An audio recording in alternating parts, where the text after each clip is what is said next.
Don't panic. Or Price it out. No. Or how long it'll take. Well, yeah, that too. And then eventually go, oh, what happened to that thing they wanted? Oh, they haven't mentioned it, surprisingly. Yeah. I said, told you. Well, she's leaving in 2 weeks, and here's the thing: it's one of those nonprofits that you have to have a search committee and right transition period. Well, she's not doing that. She's like, I'm out of here. Yep, and that doesn't make the board happy. It's like, I see. Anyway, so kind of circle back to me having, That's funny. So basically what you're saying is, and I'll cut this part out of the podcast, don't worry about it. But what we're saying is that you were able to finally use those Polaroids and force her out. Yeah. Well done. Well done. Just in case this does get added to the podcast, kids go to Wikipedia and look up Polaroid. That's true, Scott. Thank you. Ask your parents. Dad, what's a Polaroid? Well, actually, the funny thing is by the time this airs, hopefully I become the mayor of my village, so this is a moot point. We just heard that you use Polaroids. Yes, I have them on the rest of you too. That's right. I have them all. All the Polaroids. You think I was into retro camera work for no good reason? We've got daguerreotypes on you. My dark room is dark as hell. In more ways than one, both figuratively and literally. Oh my God, can you imagine, like, back in the day, you wanted to blackmail somebody with a tintype? Now, you had to... First, you had to get him to sit still for 3 minutes. Right, or longer. We have this daguerreotype of you sitting at least 40 minutes in this pose. Is this you? No, that's not me. Are you trying to, even before that, are you trying to tell me, sir, that you did not sit for this tapestry? Oh my gosh. It's the newlywed. Well, it's been a year at least. It's the newlywed. That's good. Because we'll have someone joining us where it's even later than where you are. Right? I was just thinking. And drinking will certainly keep you awake. Oh, yeah. Okay, so what's up? So is the shine off the wedding already that you're here in the middle of the night? Wow. No, I'm only here for an hour, but I am here for a little while. I said I'd say hello. Hello. It's been a while. It has. Mm-hmm. So what's the deal? Did she go down the pub and was like, I don't want you coming. Oh, I guess I'll get on the podcast. She says that all the time, though. Yeah, I know. No, she drinks way more than I do. But she's Who explains the marriage? She's and we're back. Scott is on fire! Oh, and speaking of which... Oh my gosh! We have the caller from Germany. Hi, Dom. Maybe. Are you there? Caller, are you there? Hold on. When did you start letting other Europeans onto this podcast? The league is swelling. I told you. Insert obligatory British joke here. Hey, it's better to swell than be swollen. True. Dom is so far away into Europe that he's having to... Our tin cans won't meet. I know. We don't have enough string. Clearly, I'm blocking him because you have to get through me to get to Germany. So that's you have the one cable that's running. You're the from only Europe one. Through Ireland. It's Greenland. not duplex. It's only simplex. It's only simplex. And if it is duplex, please see a doctor. Why am I like widescreen on this? What the fuck? Mine's widescreen too. We're all in smell-o-vision. I know. Right? It's wafting that way for me too. Anyone remember what the name of my soundboard was? The name of your soundboard? I can't find the app anymore. Oh been that long. man! If this doesn't work now, I don't know if it ever will. Oh, there it is. There's Dom. How are you all doing? We're good. We need JJ to show up so we can tell him he's not the new guy anymore. I was waiting for that. And we're trying to cover every single time zone there is. That's right. I know a guy in India. I know a girl in Australia. So awesome. One question though. Can I make myself a pot of tea? I just got out of bed for this. Oh, please, for the love of God, make tea. Aaron. Okay, so let's see. Dom, tea, Aaron, beer. Yeah, well, he's Irish. I got beer. I have bubbly. It's Coke Zero. I'll have you know. There's not even sugar in this fucking thing. Mm-hmm. We couldn't tell. It looked like one of those room temperature bullshit things you drink. Also, Aaron is a cider guy, so no beer for Aaron's him. a what? What'd you say? He drinks cider. This is very if true. I'm not mistaken. This is very true. We've shared a cider together. And I usually don't drink at all, but while I was in Ireland, I actually tasted Guinness and tried a little bit of cider to mark the occasion. But Guinness is not really my jam, actually. But nice. It's okay. I'm jamming it for you right now. Enjoy. Okay, I will be off. I'll be off in the kitchen making myself some tea, but I'll be be able to hear you. So please behave. Oh shit! Just when I was about to accuse Midge of butt chugging. It's like he fucking knows us. He is the new guy, isn't he? Listen to this weight loss, please. Oh God! Hi, Rob. Hello. Okay, time zone number 4. We just need JJ. We need somebody who's in tomorrow too. Who's got the time zone of tomorrow? Well, Tom's in tomorrow. Yeah, both of them are. Okay, you're in 1:40 a.m. All right. True. So, but I mean, like tomorrow. I don't know, 6:45 p.m. tomorrow. Who do we have? I don't know. Dom knows someone in Australia. Is that even possible? Does this day and age probably? Well, not given the fact that it's 8:40, so the 45 is the problem. Who knows the Flash? No, the Olympics was like 4 weeks ago. Yeah. That's the way I felt about it this year. Yes. The whole time that it was 4 weeks ago, the whole time? Pretty much. I mean, it's like, I don't know, when is Korea? Korea time zone is 2 days from now. Yeah. Right now. Yeah. So it's like, why watch it? Because it happened like yesterday. 2 days ago. Rox just wants to get on Wikipedia and read the scores. I do. Yeah. Actually, I will ping my friend in Antarctica. We will know somebody who's in tomorrow. Okay, awesome. All right. He can Tomorrow, walk. Send him the link. he can walk like 15 paces. He won't have the change broadband time to get on the zones. call. He can fax us his All content. right. So in Antarctica, is it summer? It was. It's ending because they're getting ready to bail now because the season's So now over. it's fall. Yeah, they're getting ready to all fly out. Like I think this week. Okay.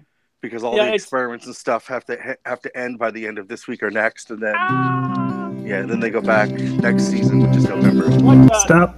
What the hell? It's John. I smell. Not me. I have no idea what you're talking about. Hey, Rob, I'm going to try to become mayor of my little village again. Oh, that's cool. I'm running for the Board of Aldermen. Are you really? Yeah. All right. Do you need any votes? I can, you know. No, it's complicated. It's mostly because they need somebody, and I'm just irritated about a couple things. Do you get paid as alderman? Yes. Well, there you go. Sweet. We could petition my real plan for is to you. be governor. My real plan is to be governor. Do you have at least, I don't know. All right. So for governor here, or not state legislator, but attorney general, you need at least $750,000. Do you have that? There you go. Do you have that? Well, and I think for governor of Missouri, don't you have to have at least phone with a camera, apparently. 4 felonies that you have not actually been charged with, or Jesus, I don't even know. And to be a state legislator in Florida, I think you actually have to fear porn more than guns. Isn't that? Oh my that God! right? Here, you just had to win by 2 votes. Well, you know. And I think the last have thing the anybody wants to do right now FBI is a raid your politician in Florida. bank. Well, that can happen at any time. I mean, Yes. Who among us has not had the FBI raid their bank? John? I don't bank there. I haven't recently. Yeah. I'd have to have money in my bank first. Yeah, you and me both, buddy. Oh, hey, Aaron! Congratulations on your wedding. I hadn't seen you in a while to tell you that. Yeah. Thanks. Thank you very much. Yeah. It wasn't really a wedding because we kind of eloped. So Same thing. Yeah. Same Getting difference. married. We're all over the time stream tonight, aren't we? Yes. So were the families happy you eloped because they're like, we thank God you eloped because we really don't want to put your wedding together. Are they doing that? Well, I mean, they weren't, ecstatic, but they weren't problematic either, or high dramatic. Grease lightning. But it was, they were cool with it. I mean, her parents were our witnesses, and they helped us organize it, so that was good. But and your parents were just so pleased that someone would put up with you. So I think everyone won. No, my parents were just pleased that they liked one of their daughter-in-laws. Okay. Hey, I know that feeling. Yeah. So yeah, they in their eyes, I did like wonderfully, just because they enjoy the presence of my girl. So now you guys get the holidays with the family we like, holidays with the family we tolerate. Well, here's the thing, Aaron, just so you know, you might be on the outs with your folks because they might like her more than you. Just down the future. But that could be a blessing. Yeah. Yeah. Because family. Sometimes that's not a bad thing at all. Yep. Yeah, well, you need to keep me around because I've got the one you like with me. Yep. Hey, I know that feeling. Yeah, I know how that goes, Rob. It works. Yep. It does work. Trust me. Yep. And, it's possible to have 3-4 family get-togethers for the stages of people that you can stand to be around. Totally works. It's completely practical. Yep. Or you run interference when the other family members visit. No. Oh, you have to draw straws. It was me last year. I appointed a guy for both Jet and I's wedding. I had a wrangler for one of my groomsmen that went off his meds, and then I had a funeral wrangler to keep family away. That was great. So yes, highly recommend if you have a bizarre, messed up family, just hire somebody. Rox can even do the research on all of the people in your family to help prevent any of the trouble. I can. And I know somebody that could do security for you too. Yeah. Yeah. The Rox talks is her looking at this huge tome that's like 4 times the size of her head. That's the file Rox has on me. Oh. Yeah, that's why I'm allowed on this show for any reason. Well, there you go. Yes. I'm enjoying how the angle of Rox's camera is like she's standing over your body in a boot of a car. It's very Tarantino-esque. Yeah, it's like Iron Man stepping over a dead body. It's Tarantino-esque in the sense that the car's probably wrecked. Yeah. Oh, sorry, that was too soon. Watch this. No. Slam it shut. I don't know why it's dark in here. Yeah. It's back. Oh my God. It's back. You can almost feel the spare tire jabbing your back. Yes. I don't think that's the spare tire, Scott. It's not. Well, it depends on what playground he's at. Warning. Hey. Red flag But it's on true. the play. Hey, I've made that joke like for 5 years. It's still funny. Sorry, Scott. No, you're not. Don't lie. I am. God's gonna come down and rip your tongue out. Is he? Maybe. What's he gonna use? Forceps? This is bare hand. Really? Yeah. Really? I thought Actual- God Ah, my hey. earlobes have exploded. I That's thought really he had, loud. like flippers. Hey, is or that something. loud? Was that loud to you too? Yes. kinda loud. Jesus.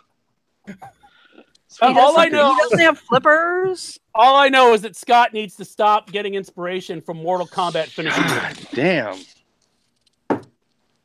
That was like Anita Bryant yelling at gay people loud. Jesus.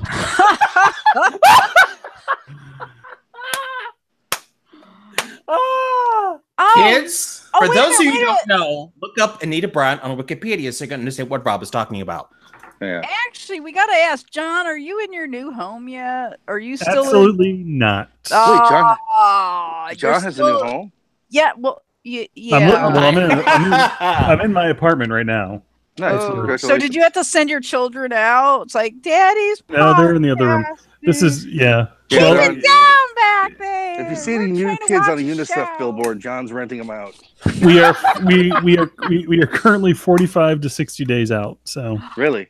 Yeah. So the kids are in Puerto Rico shucking sugar cane to sell for the riches. That's well, the deal. no, they're actually feeding the Puerto Ricans because they're doing a better job than our government is. So Good. John, Well, did you yes. and your wife split up, and this is like how you spend your weekends with the Oh kids? my is it? God. It's been a while since I've talked to you, buddy. well, Aaron, only one of us said can be that. married at a time. Yeah.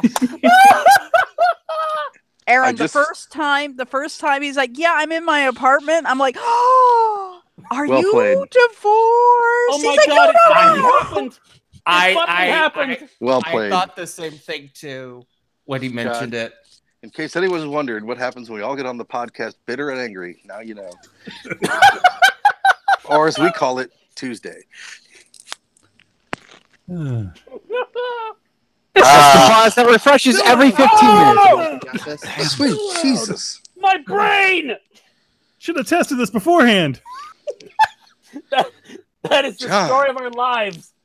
What? Do like testing not during the podcast? Come on. Yeah, People expect certain things. Oh my God. that's the fun fest. It's the dress rehearsal for the next year is what you're watching. Holy fuck, man. My ears are already getting deaf. Now you're trying to kill me. What'd you say, Rob? What? Exactly. What? What? So, John, do you want to explain Yes. to Aaron your living condition so he doesn't worry anymore? I'm aware of some of your medical conditions. He's building an ark. Back in July of last year, we What's sold a cubit? we sold our house. And we started building a new house, and we're living in an apartment right now while the new house gets built. That's the Did gist of you it. not think to wait to sell the house until you Well, had the new house Okay, built? so we signed the contract to buy the house in April of last year. They said we would be in by Thanksgiving, then Christmas, then January, then February. See, Aaron, You know what? John. Just stop So, telling me. so what you're telling me is there is no house, and they're just No. stringing you along for as long as they can. John, no, I keep there's saying a I'm house. Aaron, there's their house. It's just he wanted everything monogrammed, so that's why it's taking so fucking long. Oh, okay. John, I remember the 99th Ferengi Law of Acquisition that clearly says don't do anything with real estate in Florida. I mean, I thought really? you could just drop off with real estate part of that sentence. Just don't do anything. Oh. With Okay. Yeah, well, there's that. Yeah. The 99th Ferengi Rule of Acquisition. Don't do anything with real estate in Florida. Sorry. It's true. Well, good luck, John. But because of that, now you get to listen to this. Hilly Daddy. Is it gonna be done in July, John? Holiday Is that better? That seems better. Was What's that Scott? So when you go to Portland, is it gonna be gone? Is it gonna be ready? What, is Portland going to be gone? Holy shit! No. See, John's going to Portland in July when I'm gonna be in Orlando. So I figured Oh. I'll just stay at his house. So Okay. Well, in theory, it should be done by then. Okay. So yeah, come on over. I'll leave the key. I'll leave the key with the neighbors. Yeah, I'm sure they'll love that. I'll leave the light on for you. Lady, yes. Or are they waiting for their houses too? Are you changing No, area? oh as my well? God. Like, are you moving to a different be town? the best reality show ever. John, you could go on vacation with your family, and while you're gone, Rox and I will completely redecorate your house. Yes! I'll stop down. It'll be like an HGTV nightmare from a parallel universe. When are you, Rob, when are you going? I'll send you the dates. It's in July. Okay. I'll make my boyfriend go. We'll Janet's got to go down for a conference. It's in, hold on a second. It's in, is it in July? Yeah, it's in July. Never mind. Yeah. We will decorate. Wait, I thought it was in June. Weird Eye for the Poor Guy. It's in June, Rob. Rob, it's in June. Oh, it's in June. I'll send whatever the dates were I sent you. That's when it is. I don't remember. Yeah. Rob, let me know when it is. I can drive down. I just do what I'm told. How does Sonia feel about hay on the walls? And you don't mean just spray painting the word hay. You mean actual hay. Hey. As long as it looks fine with the swastika flag over no, it. No, great.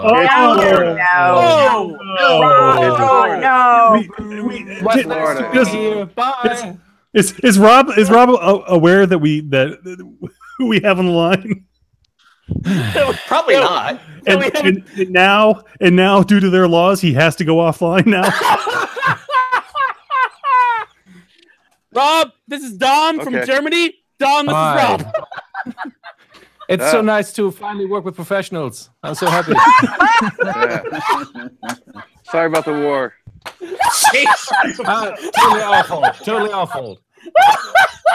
You go to Poland expecting nothing, like, oh, let's attack ourselves. You could do me one small little favor, just beat the Russians in hockey, but you couldn't do that. I don't watch that shit. Oh, you'll love this. You'll love this. That's okay. Nobody did over here either. I make it a point it's sports. Why would I watch it? I don't even do it. Dom, I make it a point to tell everyone this. I know who's French, so you'll love it. Why are there so many trees in Paris? Why? So the German army can march in the shade. Yeah, I know that one, sadly. Yeah, it's funny. It's the joke. It's in our history books, and it's not funny. It was not funny then. It's not funny now. But when you tell it to a Frenchman, it sure feels good. I live about 12 minutes away from France, so I don't know. 12 minutes?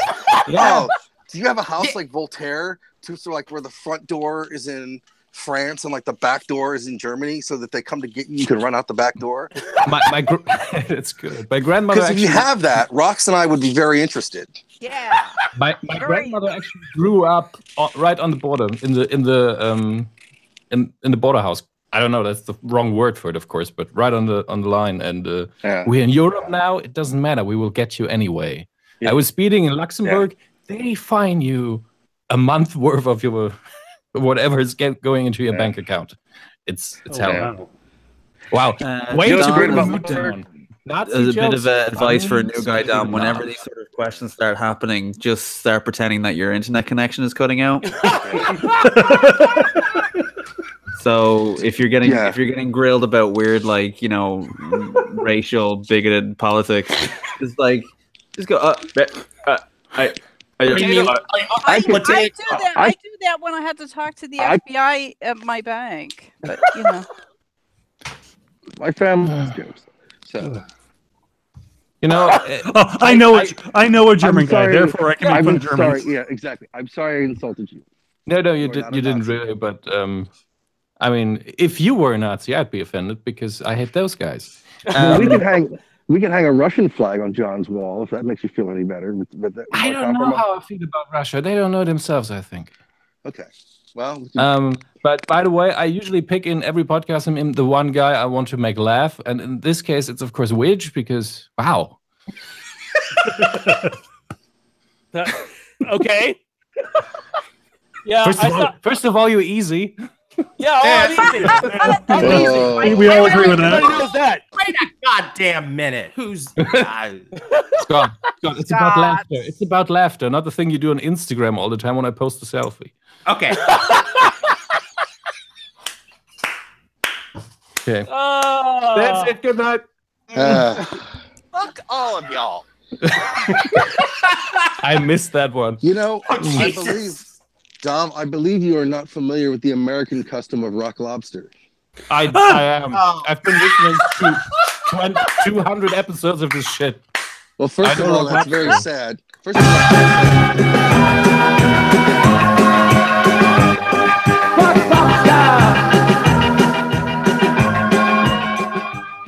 Brock Lesnar. Boys in bikinis. Girls in special clothes. Everybody's rocking. Everybody's broken. Oh my God! So you experience that now in person, and your life is forever scarred. I'm sorry. It's okay. I listened to this show while I was stuck in a underpaid job, and it really helped. It was really the original purpose I think the show once had about. See, it's the end of the week. Just get out of there, and that worked for me. I don't know what you guys are doing now, but. That's why he had to come onto the show, because he was tired of listening to the fucking thing. Like, what is happening? I don't understand anymore.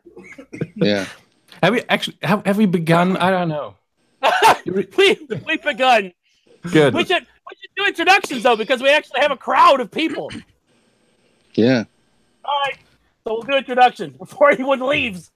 Sorry, I do have to go soon. I know. That's With what a fucking international cult of weirdos. Oh, happiness. All right, we'll do introductions. So we'll do them starting now. Hello, everyone, and welcome to another edition of Weekend Justice. This is the Weekend Justice podcast here on NeedCoffee.com, the #1 audio internet train wreck, now spanning more time zones than ever. We are here in the hall of Weekend Justice, and I'm here with the Weekend Justice League, and I'll introduce them going from my right to your left. We have Aaron is with us. Hello, Aaron. Hi, my hobbies include long walks on the beach and rock blocking Scott.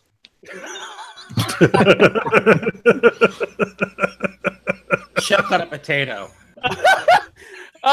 We also have, that was Scott. Hi, Scott. I just bought a horse head mask. Is that what they're calling it? Listen, you get tail however you want to, man. Oh, now I have the Budweiser theme going through my head. All right, Dom is with us. Hello, Dom, and welcome to the Weekend Justice League. Hope you survived the experience. Hello, I'm honored, and I was surprised that Scott didn't already have a horse mask. You and the people he bought it from. You're confused because he had a saddle for years. That's the one, yeah. Well, I do have a riding crop somewhere around here. Of course you do. Yes. Jim J. Bullock's going to want that back. Riding. Oh, God. Oh. We also have Rob is with us. Hi, Rob. Sakay. All right. What's up? And Roxy Spaz House is with us. Hi, Rox. For my victory tour in my neighborhood, I will be giving out free chickens. Awesome. Yeah. And we also have John Finique Geek. Hi, John. Sounds about right. I feel better already. So did you give the agenda to the guy? It's not an agenda. No agenda!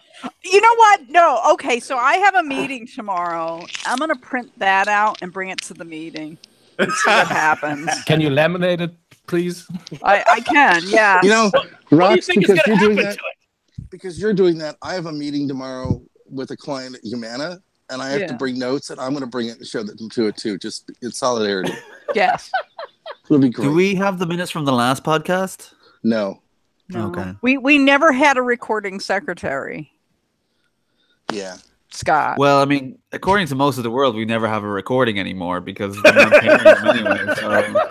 Well, okay, so as a 501c3 that we are not, in the Sunshine Law state, we can actually vote via electronic, so we're okay. As long as the books are okay. Wink. Yeah. Yeah. Great. We're good. But 501, that is an Arkansas area code. I'm really afraid of whatever that might entail.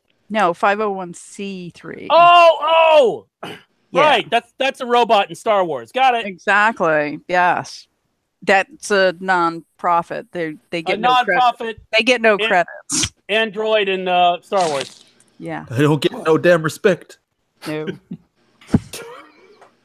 Since you brought up Star Wars, all right. All right. So I finally got an antenna for my TV. I don't know why. So I could tune into PBS. PBS. And over the weekend, because I really didn't want to watch the Olympics because they were like 4 weeks ago. They had great performances. Now get this. AARP, which is for elderly people. I have a card.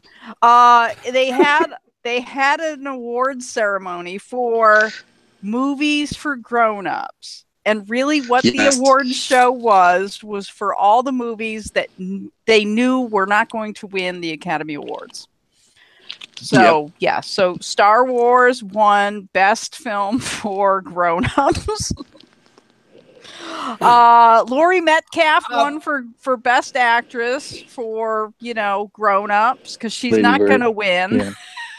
Wait a minute. Are you referring to the film Grown Ups? That's what I was going to ask about. No, that was a while ago. That was Weirdly, Adam Sandler didn't win a thing. No, he did not. No. And they wouldn't even let him into the auditorium. So, anyway.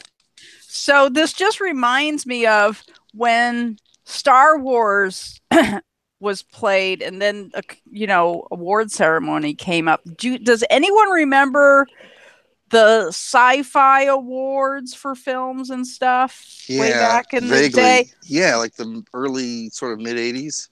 Yes, and that's like or late 70s, and that's where at that ceremony had the infamous William Shatner Rocket Man recording. Oh, yes. Yes. Absolutely. So it's like it's almost hearkening back to way back when that people are like creating award ceremonies because that they're not going to get an Academy. Del Toro won. So back in the 70s, look this up, kids, that they had awards knowing that they were not going to get an Oscar. Well, Del Toro is going to get an award. He has gotten awards for this, so... Yeah. Yeah, and they gave... I'm looking at the list now. They gave... Gary Oldman Best Actor. Yes. And I think he's going to win. He's going to win. One of the categories was Best Intergenerational Cast. Best intergenerational movie for Florida Project. Yeah. So it's like we came up with our own categories. Why not? I mean, if you're going to do it, do it. Yeah. And I will say they gave Career Achievement Award to Helen Mirren, so they have excellent taste. Yes. But they did do a cool thing for, I forgot what Dunkirk won. They actually had a signalman who was like in his 90s. Wasn't it like Best Historical Film or something? Best fact-based capsule, film time capsule or something. So they let him talk. And so so this guy took the award for, accepted it for Nolan. So that was really cool. So, but it was kind of weird. It's just like, this is like the second league tier awards. Yeah. We're special too awards. It's like a really fancy MTV movie award. Kind of. Yeah. Yeah. But that's awesome though. I mean, they gave Best Ensemble to Get Out. Yes. Yeah. I liked that movie. It was good. I finally saw it. They have a category for Best Grown-Up Love Story. Who won? Greatest Showman. Sandler. Yeah, I guess it wasn't Don't Call Me By Your Name. It probably didn't win. And Dunkirk won Best Time Capsule. Yeah. That's good. Man, I wish that movie would win more, but it's not going to. It was pretty fucking amazing, yeah. Yeah. So speaking of not winning awards, who's seen Black Panther? Me. I have not. Oh, rocks. That's should. I know. It's on a list. I have a boyfriend that it's like, hey, do you want to go? I'm not going to take you to Star Wars. I'm just not going to take you because I don't want you to showing off talk that you have a boyfriend. Okay, we get it. Gee. Hey, Aaron, guess what? We still have sex. Me and you, or Lee's going to be jealous. And they're having it right now, Aaron. Aaron, you've been wondering why you've been waking up in strange poses on the couch. thought that was just like an awkward mattress or something, but all right. That's a lot of plane tickets, I have to say. I know. An awkward mattress is a great name for a ska band. Does she always take your Lucky Charms? Oh, Jesus, Rob. Lazy, Rob. Lazy. Come on. Yes. Lazy. No, it should be like, does he kiss your Blarney Stone or something like that? That would be Yeah, a little it's bit of an effort. No, so anyway, we were gonna go to Black Panther and we did something else. Yeah. What was awesome about Black Panther here, it's the first movie I've been to probably since Empire Strikes Back, where like people were sitting in the aisles of the movie theater. Whoa, really? And on the back, yeah. And ironically, it was at the we went to see it at the Galleria, which is the mall in St. Louis where they, murder black people. But so I'm writing that down too. It's the mall for the Black Lives Matter thing. But anyway, I'm surprised they made that legal. They have it. Have you met our president? It's Missouri. Yeah. So literally, like, I had a seat. Jen had a seat. The seat next to her, there was a woman with 4 kids on her lap. Then the rest of her family down there, and then behind us, there's like 7 people. So people were buying tickets to like Peter Rabbit, and people were buying tickets to 50 Shades, whatever the fuck that is. And then they were just walking into Black Panther. As right? though you don't know. Yeah, So, come on. Like, I don't know what 50 Shades is. Come on. Hey, I'm grieving. I haven't really paid any attention to anything except for. So anyway, God, not so anyway, the mall cop comes in, and because we were the 3rd row back, he comes in, he looks, he goes, "Oh hell no!" Just walks out like he wanted no part of this. Right? But so like nobody was unruly. It wasn't a big deal. There were like 2 or 3 people that needed a little help getting out of their seats, and it was like the Red Sea parted, so everyone could get out. But it was like, it literally was like the theater was like at like double capacity. It was like insane. And it's cool to see that much sort of excitement about a movie, especially here. Because, I don't exactly live in paradise. But yeah, I thought it was great. Yeah, and it was funny that I'm always griping about how they don't adjust the numbers for, it's the 4th biggest this or whatever. Black Panther made so much money. When you adjust the numbers, it actually doesn't matter. Yeah. Like it is still like the 4th, the 4th, what was it? Fastest film to get to 200 million or something. Yeah. And it's only the 4th movie to make 100 million in its 2nd weekend or. So, yeah, somewhere Marvel executives are sitting around going, "Damn it, Rox didn't go see Black Panther yet." I'm sure. What have we done wrong? Yeah. When I saw it here in Dublin, there was 4 black people in the theater. So, I mean, it really brought out a massive, diverse crowd for us. Isn't that all of the black people that are in Dublin? I was gonna say. I mean, it was all that was available that evening. I'd say that much. Wow. Oh my God. Okay. Okay. Whew. Oh my God. So Rox has a boyfriend. I mean, so she says. We haven't met the guy. He could be made up. I'll take her word for it. Well, if you say made up, I'm thinking Frankenstein made up. Like he put him together herself. Most likely, knowing Rox. Yeah, no. I mean, looking better, of course. Wait a minute. Look, she only builds robots. She doesn't do anything with people. No, I don't do anything with people. I'm just a shut-in. By far the best breakfast I had all year. Except for when she's having sex with her boyfriend, Aaron. Yes. Her boyfriend Aaron or her boyfriend? The problem is now I will never get the world's 2 worst songs out of my head now. Thank you. What? Wait, how does that translate? Because there's 2 really horrible songs. One is obvious. Which there's is much George more than Michael. that, my friend. There's much more than that. The 2 that are horrible that are obvious. That's okay. The keyword. So there's I'm a Sex by Berlin, but that's fine. But there's like People Are Still Having Sex, the really horrible song by Latour that's like a techno song from the early 90s. And then there's the George Michael I Want Your Sex, which is like 8.5 minutes that should only be 1.5. How dare you, sir? How dare you?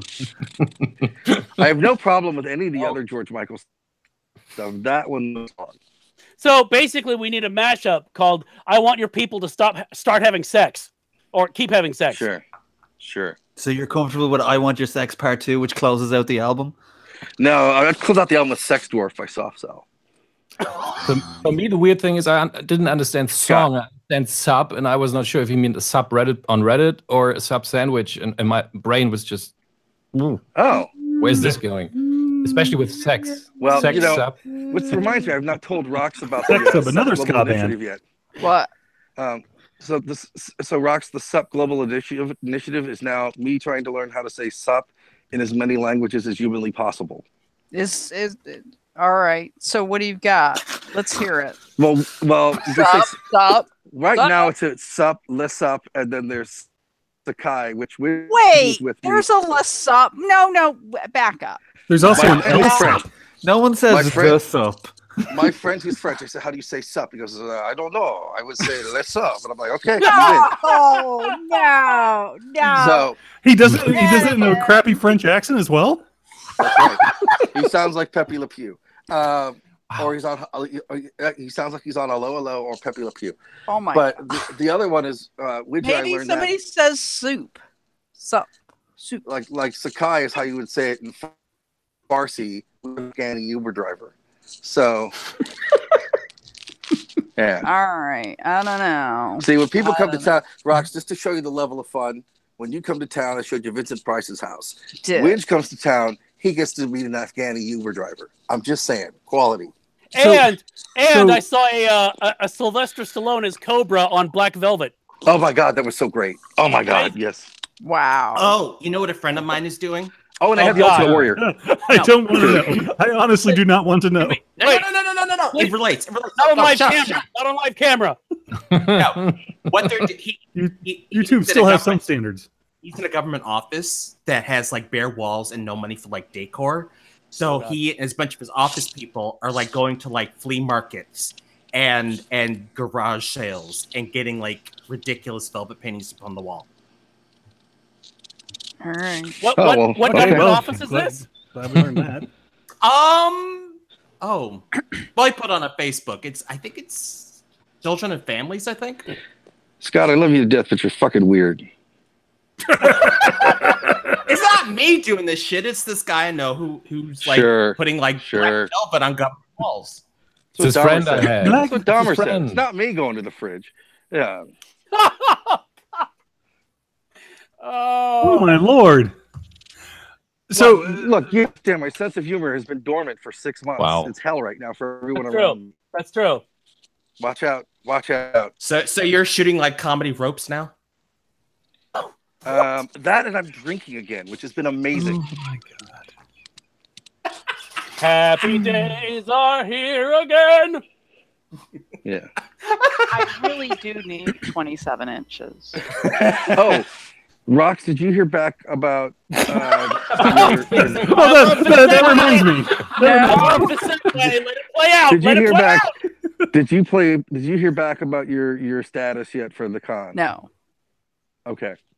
Oh, I'll send another thing out All right. in a couple days. Thank you. I should probably take care of that, huh?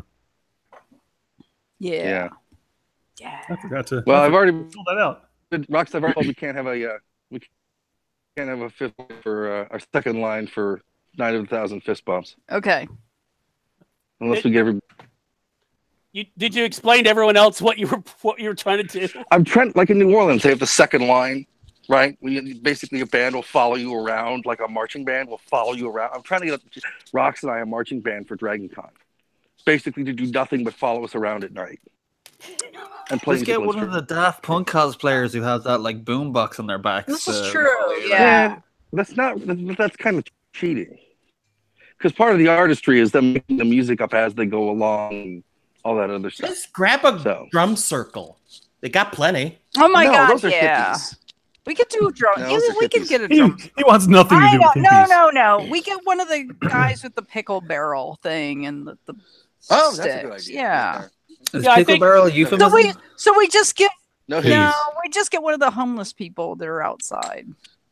We'll get James Marston, and we'll get our James Marsters and Yeah, one of the homeless you know, people. some drum circle people. Yeah. Wow. No, it'll be great. He's in Runaways, which was not bad. Yeah. I still need to Okay. watch. It's But exciting. Rob, I think what would be great is if you just get on, you and Rox get on the Facebook DragonCon group and just put the word out. Meet us here at this time if you play an instrument. Show up with your instrument. That's a good Clarify idea. instrument. Clarify And then we instrument. don't. Yeah, I was And going then to we say, don't. clarify instrument. And then we don't show up. Why are we here again? Yeah. be great. Not what you would call woodwind, Scott. Let's put it that way. Or yeah, Slide whistle. exactly. I'm afraid that way some terrible band will be formed. So please don't do that. It's DragonCon. There's lots of terrible bands. No one Oh, will yeah. notice. There you go. Not- You don't need another one. Scott, also not a Put squeeze the box. reasonable guy in. We had to import one. Yeah, I mean, we invented reason. Yeah. I don't think there's anything more reasonable than a German. I totally agree, especially me. It's 3:20 right. in the morning right now. We're having to rely on Dom for reason. So they invented reason. What else have the Germans given us? I think we can have sauerkraut. Sauerkraut. Strudel. Okay, so in the long score, they get points for reason. They get a little bit of points for sauerkraut. They get points for the lives of others. And Our best known philosopher is the they last get name points. Kant. They I get don't know points. what your problem with us they get is. points for Fritz Lang. Rocks, they get bonus points. They get bonus points for Fritz Lang and Peter Lorre. But they lose points. Oh, what for about perfecting Marlena fascism. Dietrich? They get points for Marlena Dietrich. They lose 2.5 points for perfecting fascism, but they I gain those really- points back for Kraftwerk. Please, All please, right. Yeah, but okay. please bite my accent. I don't think we perfected it. I think there can be some improvement. And people in glass trying our fascist best, houses trust shouldn't us. be throwing stones, Rob, either. That's- Yeah, I know. I know at this Yeah, point. see, this is the thing. This is the thing. Technically, you did perfect it because we started it back in the day. So you guys perfected, but Americans started it. So it's No, wait kind a of minute. like Wait a minute, Scott, hang on. Can I just point out this is not the time to do the we the Americans are responsible for everything thing. Yeah, Not for Scott. fascism. Now, Yes, granted, yeah.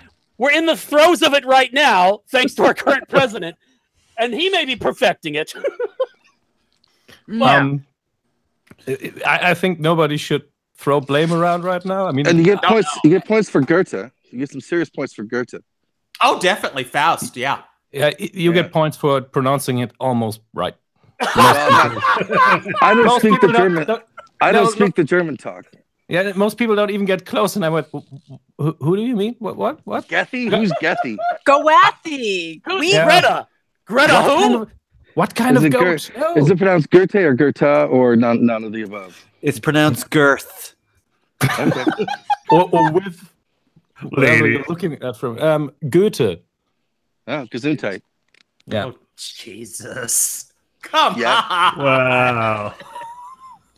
God, Rob. Panties. What? Rob's grieving. Yeah, thank you. He stole my joke. Dom, I'm sorry if I've insulted you or your No, country in no, any no, way, please, shape, or form. please. Not at all. I've made so many really jokes I would get in trouble for here. So Yeah. everything's fine. You know, I'm gonna. Are you coming to Dragon Con?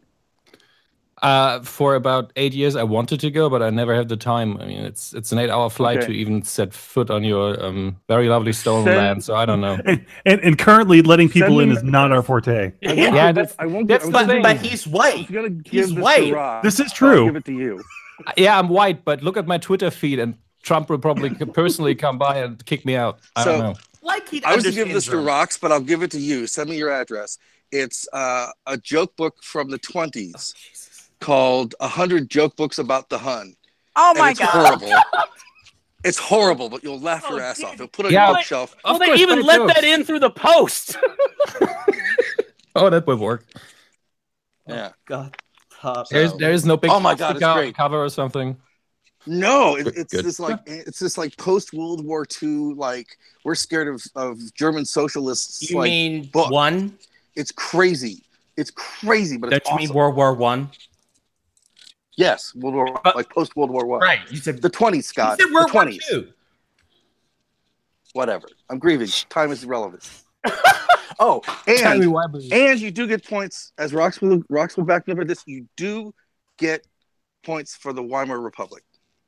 Or Weimar. you mean in terms of style and fashion or culture? No, Oh, style and fashion only. Style. I love the hats with the little Okay. spikes on the top. And Yeah, theater. absolutely. Yes, but theater, even though it was ruined by Liza Minnelli, you get points for the theater. Yeah, okay. I will take those points because politically, not at all. Most Yeah, not vulnerable politi- yeah. prophecy ever. But the So- Kaiser was a sharp dresser. Yes, he was. Yeah, well. Rox, how did we miss this? He gets Rox, we totally missed this. He gets extra bonus points for the Zeppelin. Yes, you do. I did invent that one personally. Stuff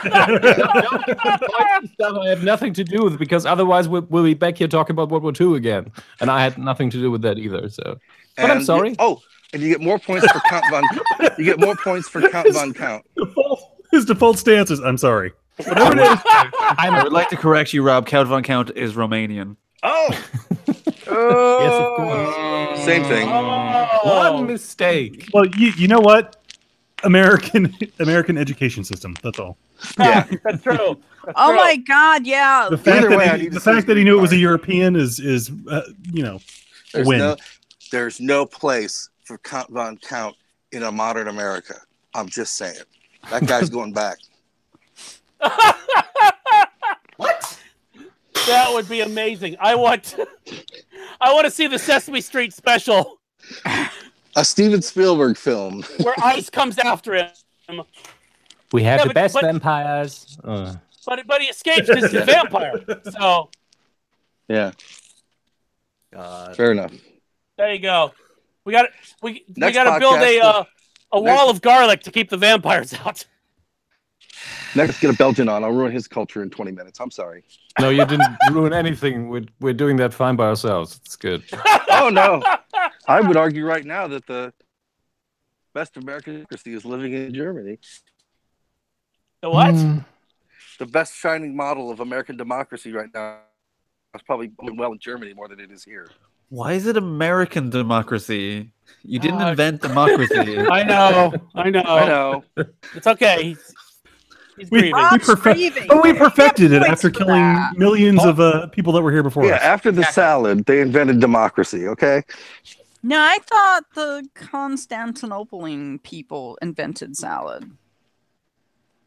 Oh, they might have. Wait a minute. Democracy. I thought John Constantine Yes. invented salad. No, they invented tossing the salad. That was a different thing. I thought Caesar invented salad. Yeah? No. Oh. It was just his dressing. It's very Oh, personal. oh, okay. And the croutons. Do not forget the croutons. Yeah. Very, very Italian, the croutons. Yeah. Yeah. Oh my God. So before I leave, do you want to do introductions? Oh no, we did it already. We did introductions. Don't fool It's them just been so long. with me on. Oh.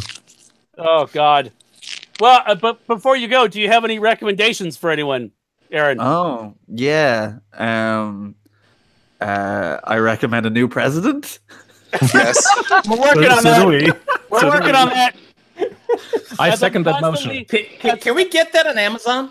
And I'm constantly saying on Twitter the America is currently experiencing technical difficulties. Please remain at a safe distance and wait for further instructions. Outside of that, no. I have no recommendations other than to check out my website, aaronfever.com.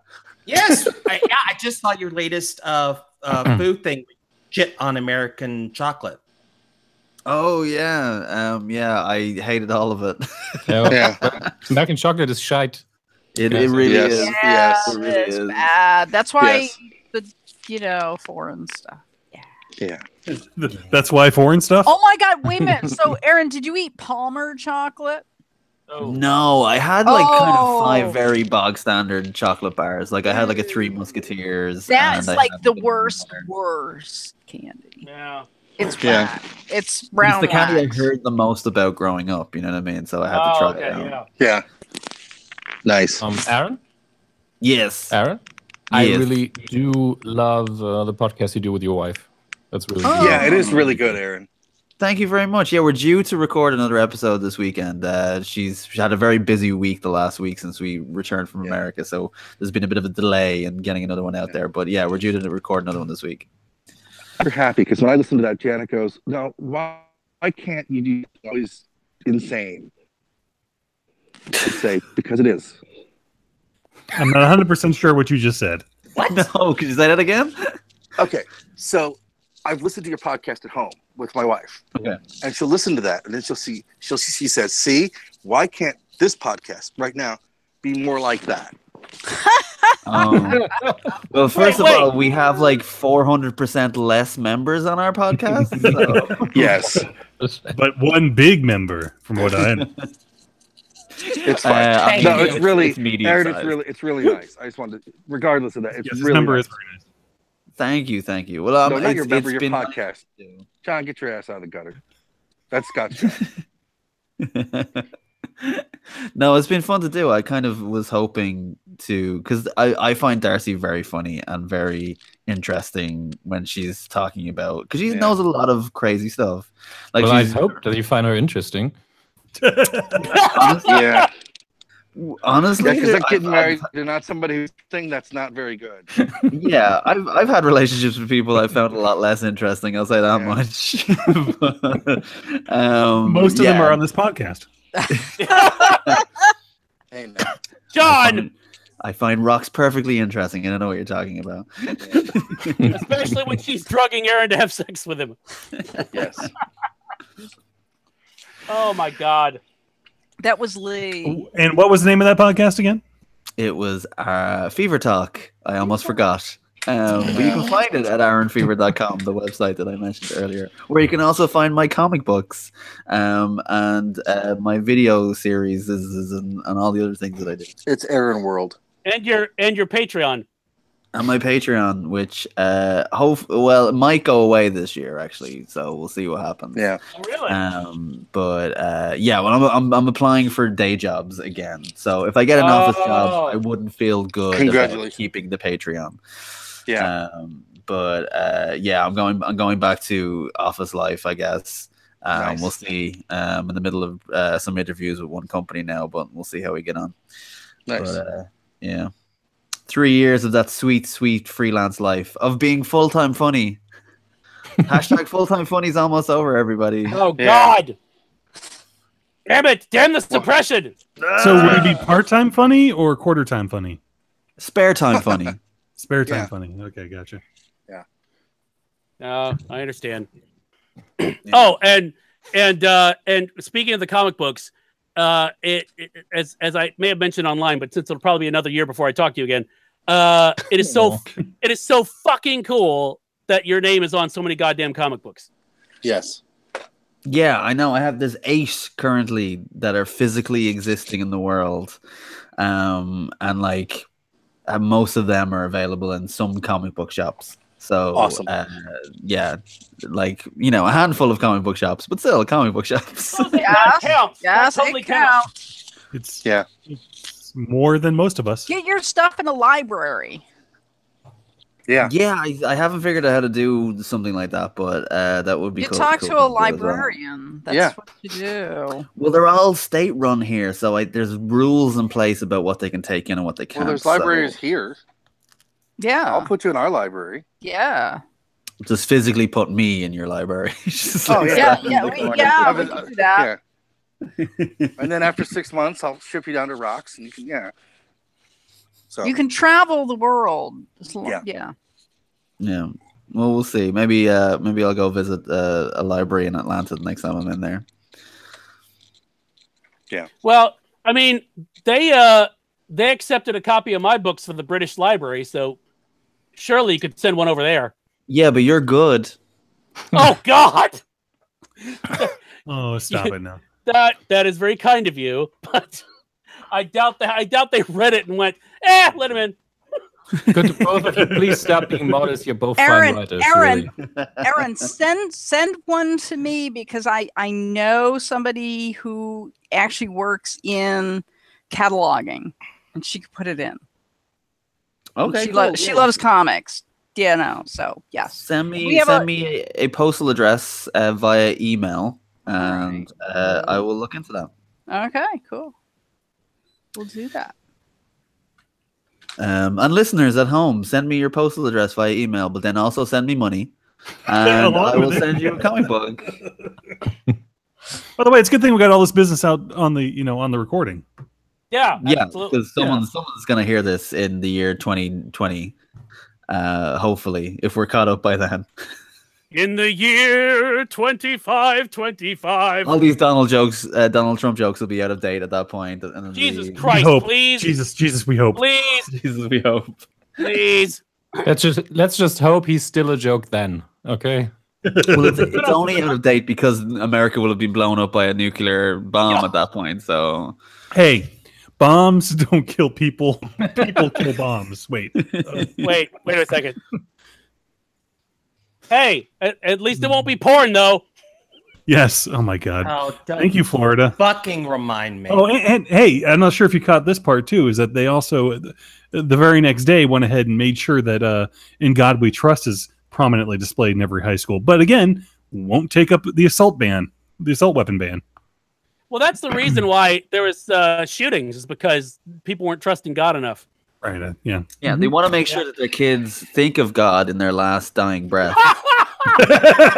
Trust enough in God, you will dodge the bullets naturally, like Neo in the Matrix. Yeah, like a Matrix. Yeah, you are the chosen one. It's funny because it's sad.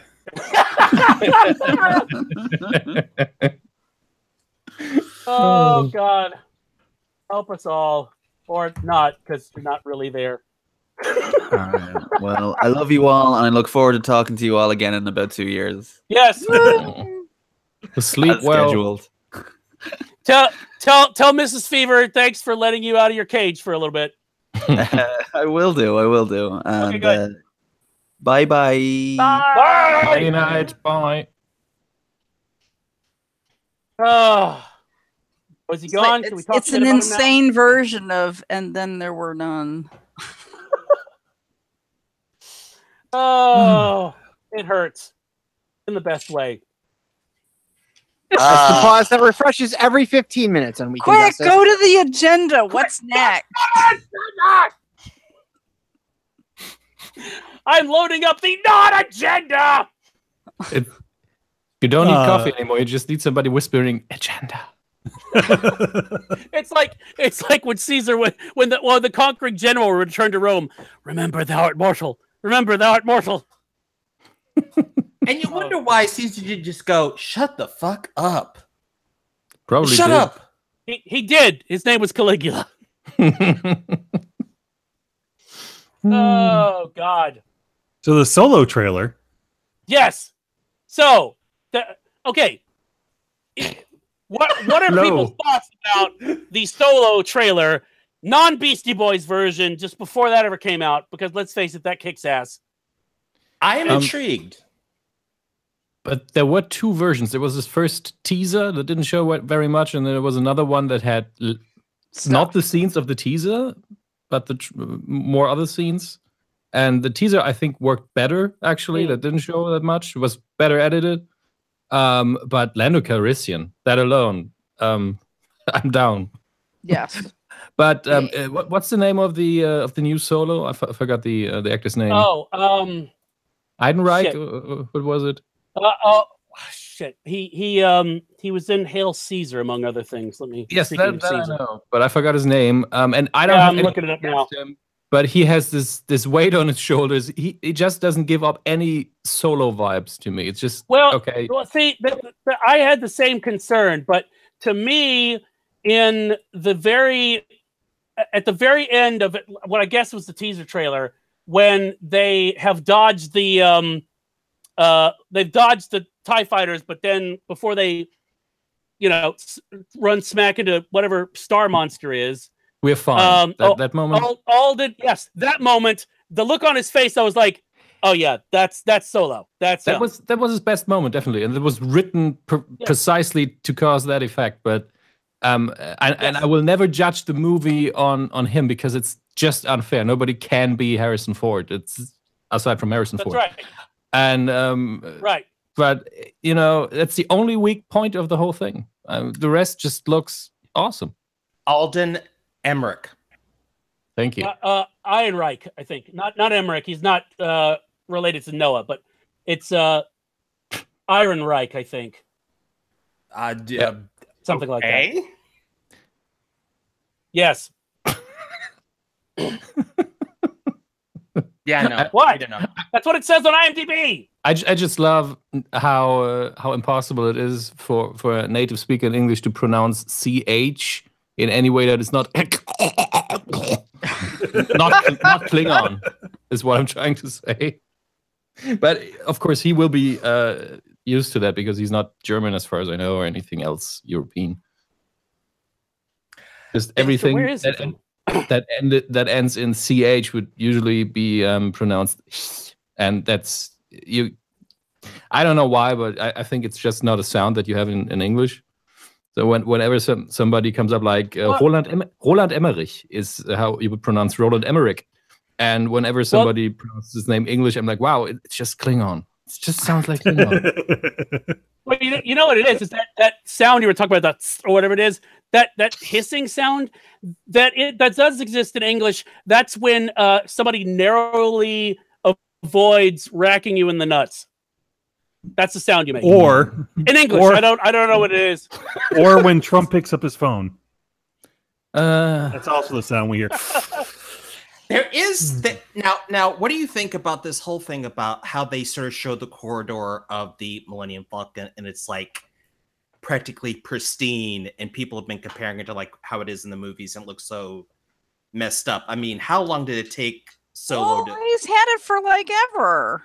I mean, come on. He doesn't seem like a guy that cleans up a lot. Wait a second. Who knows if that is really the final Millennium Falcon? Maybe it's just the same model, and he crashes it and later gets an older one. Well, and also, let's face it. Just based on what we know, the Falcon has seen some miles. Okay. Yeah. At least 12 parsecs. Yeah. I mean, give me 1 week Absolutely. thing, and it will be looking exactly the same as an Empire Strikes Back. So it's just saying he's a slob. Yeah, exactly. And really, it is the Geo of all the spaceships, right? I mean, no one wants to be seen in one, but it still runs. It's like a Mack truck. Is that it? Like, really? Actually, it's too fast for being a truck. It's just as fast as a TIE fighter. It's not a piece of sneaky. It's like, oh, it's kind of hulky, it's ugly, but it's fast. It's a sleeper car. It's like a VW with a Porsche engine. Yes. Oh my gosh, yes. Indeed. Have either of you seen that? I mean, the engine of the 911 Porsche actually fits into a VW Bug. Yeah. Oh, really? Yeah. I mean, barely. You just the engine is on the rear, of course, and the flap almost does not close. Well, that's what you have bungee cords for. Yeah, exactly. That's not a joke. I've seen that. And how do they survive at those speeds? Well, they don't. That's yeah. Sometimes they do. I mean, they usually don't really drive the maximum speed. I mean, even though they could here. And they're very rare, just to be clear. But I've seen one on a kind of a drag race, and whenever they accelerated, the rear just hit the bottom of it hit the street because it was going so fast. That is the ultimate way of doing basically being a drag shark. Basically, is you show up in a VW Bug and be like, oh yeah, sure, I could take it. And everybody's like, yeah, I'll take your fucking bet. And then they don't know you got a 911 engine in your Bug. Nice. So it's like a hustler. Exactly. Yeah, so it's like, oh, that guy. But we actually have the term sleeper car in Germany, where you have some boring ass car with a massive engine, and the only thing they do, they go on the autobahn and they find a Porsche or any big car, and they're like, "Hi." Well, everybody's got to have a hobby, so. Although you got to imagine the Porsche engine seeing what's about to come, screaming, going, "No, not in there!" I never thought about that. Like, how dare you? He's been watching the movie Cars a lot. No. Heart transplant. It's getting kind of quiet Hectic. in here when the Irishman is gone. What's up? That happens. Oh, Rob left too. We lost bye, Rob. Rob. Bye, Rob. Rob. like 5 minutes ago. They're talking about cars that never happened here before. Goodbye. Okay, now what I am curious about what you guys think is Ready Player One. I don't know what to think about Ready Player One because I'm like, from the trailer, it looks, because I've not read the book, even though I love Ernie Klein. Okay, I think his Airwolf routine, if you don't know it, you should look it up immediately because it is one of the great spoken word pieces of our time. Do we still have that on the site? Up somewhere. Gotta have it somewhere. But it just looks like somebody took all of pop culture and also the id of William Gibson, put it in a blender and made a smoothie. Now that might be a cool smoothie, but there's so many ways that smoothie could be bad. I guess that's what I'm saying. As I understand it, and Scott will back me up, I hope, because he has finished the book, that pop culture mix is just a part of the book. It's just like the sprinkling on top. Yeah. And they're marketing the movie like it's just that. Right, okay. Wait, you assumed that Scott finished the book? Yes, I did. Fuck you. You haven't listened to as many episodes as you thought. I did. I know exactly what you mean, but he was so self-assured. Like, I read the book. I was pretty sure he actually finished it. Oh, he fooled another one. He always fools the newbies. Should I get my copy out and we compare notes? Don't press him. There's no need to embarrass him in public. Anymore. But the thing is, I think I said to someone, it's like some producer said, "Hey, people like 80s stuff. Here's a ton of 80s stuff. You like 80s stuff? Here's a ton more." And it's like, that's what they think this book is. And it's there, but that's not all of it. And I'm like, guys. Well, you know, it has been greenlit probably because of that, because of the whole retro vibe of the past, I don't know, 5 years at least. And I mean, now it's Spielberg, and he probably does not care. He just wants a solid trailer out there and hopes that the movie will be good. So I know, but the trailer is not giving me hope. The movie may be good, but the trailer is not. The trailer lacks soul. I mean, from the trailer, who is the main character? I have no idea, and I don't like that. I don't remember his name, but I mean, I know he's the main character. However, the thing to me, it's like the whole thing towards the end where it's like, "Oh, are you ready to fight for the Oasis?" And I'm like, why aren't you William Wallace if you're going to just do his speech? It's like, no. Lawrence Arabia if it's an Oasis. Well, there you go. That works. But the other thing too is it's like I feel like I've seen the film. Because I know it's going to come down to some huge battle between the forces of freedom and whoever these corporate whack jobs are. So I worry. Now, mate, you guys have read the book. Dom, you for sure. Scott, probably 70% of it. I fully admit I'm not finished. I'm in okay. First third. I read the book, and actually, the big ending is not that. Okay, good. It is not. But I don't know what the movie's going to do. Yeah. But that's not. Well, that's like ending in the book. Yeah, that's like with Annihilation, or at least 75% through the. Yeah, that's not the ending. Yeah, that's true. But it's like Annihilation. I saw the trailer and couldn't wait, so I read the book, and I'm just like, how the fuck are you going to do this book as a film? I didn't. How? Rox, you can back me up. You know that's all St. Mark's. Yes. What? Who? What? The guy who wrote it lives here in Tallahassee. Oh, okay. He based like the Area X on like a park area near us called St. Mark's Harbor, and it has like the lighthouse and all that stuff. And yeah, that's like cool. I was like, I know where this is.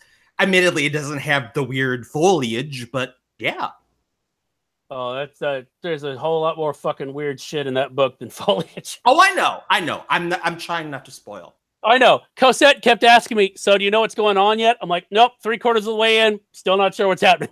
Yeah, it's trippy. It's not an easy read, but it's a good read if that makes sense. Oh yeah, no, it's great. I know, but I'm just trying to get people to realize. I'm just like the way you're saying it is like you were completely lost and. But let me put it this way: if I get so lost and I'm still not enjoying myself, I'll just bail. Right. But if I have no clue, but I'm still enjoying it, then I'll just plow on because I'm like, I want to see where the fuck you're going with this, buddy. Because I have no. It's like, where are we going? I don't know, but the ride's good. Let's go. Exactly, and that's kind of and the other two books are kind of like that. It's like it continues, but there's still plenty of weird shit going on. So yeah. That's by the way a review I want to have one day when I finally finish one of my books. It continues, and there is a lot of weird shit going on. I like that. That's solid. I there you go. That Scott has got a pull quote on Dom's book cover right there. I just love that. That assumes I would read the book. No, it doesn't. No, because you've said it, so therefore he can quote you on it. It doesn't matter. It doesn't when has matter it stopped what you the context before? was. Context Scott, for pull quote. really? That's a good point. How many times did Stephen King write "This is the future of horror"? Anytime. What? He just wrote it once and then copied it. That's true. Over and over, he cut and paste. Yeah. That's probably a running joke in their own offices. What are we going to do with this one? Future of horror? Dad, what are we gonna do? Dad, what are we gonna do? What is it? Future of horror? Very impressive. I was scared to shit. I don't know. Take one off the barrel. There are a lot of pull quotes. Like use template 4.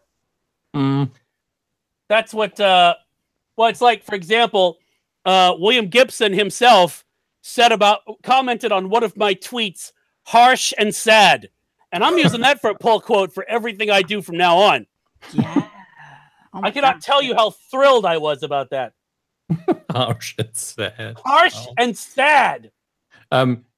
You all know the story of Neil Gaiman when he was asked to write one of those blurbs about a writer he really likes. Which one? He didn't say because he loved the author, and then the new book came out, and he was asked to write a blurb. He read the book and he didn't like it at all. And then he wrote as a blurb, "If he's on his best, nobody can beat him." That is Gaiman.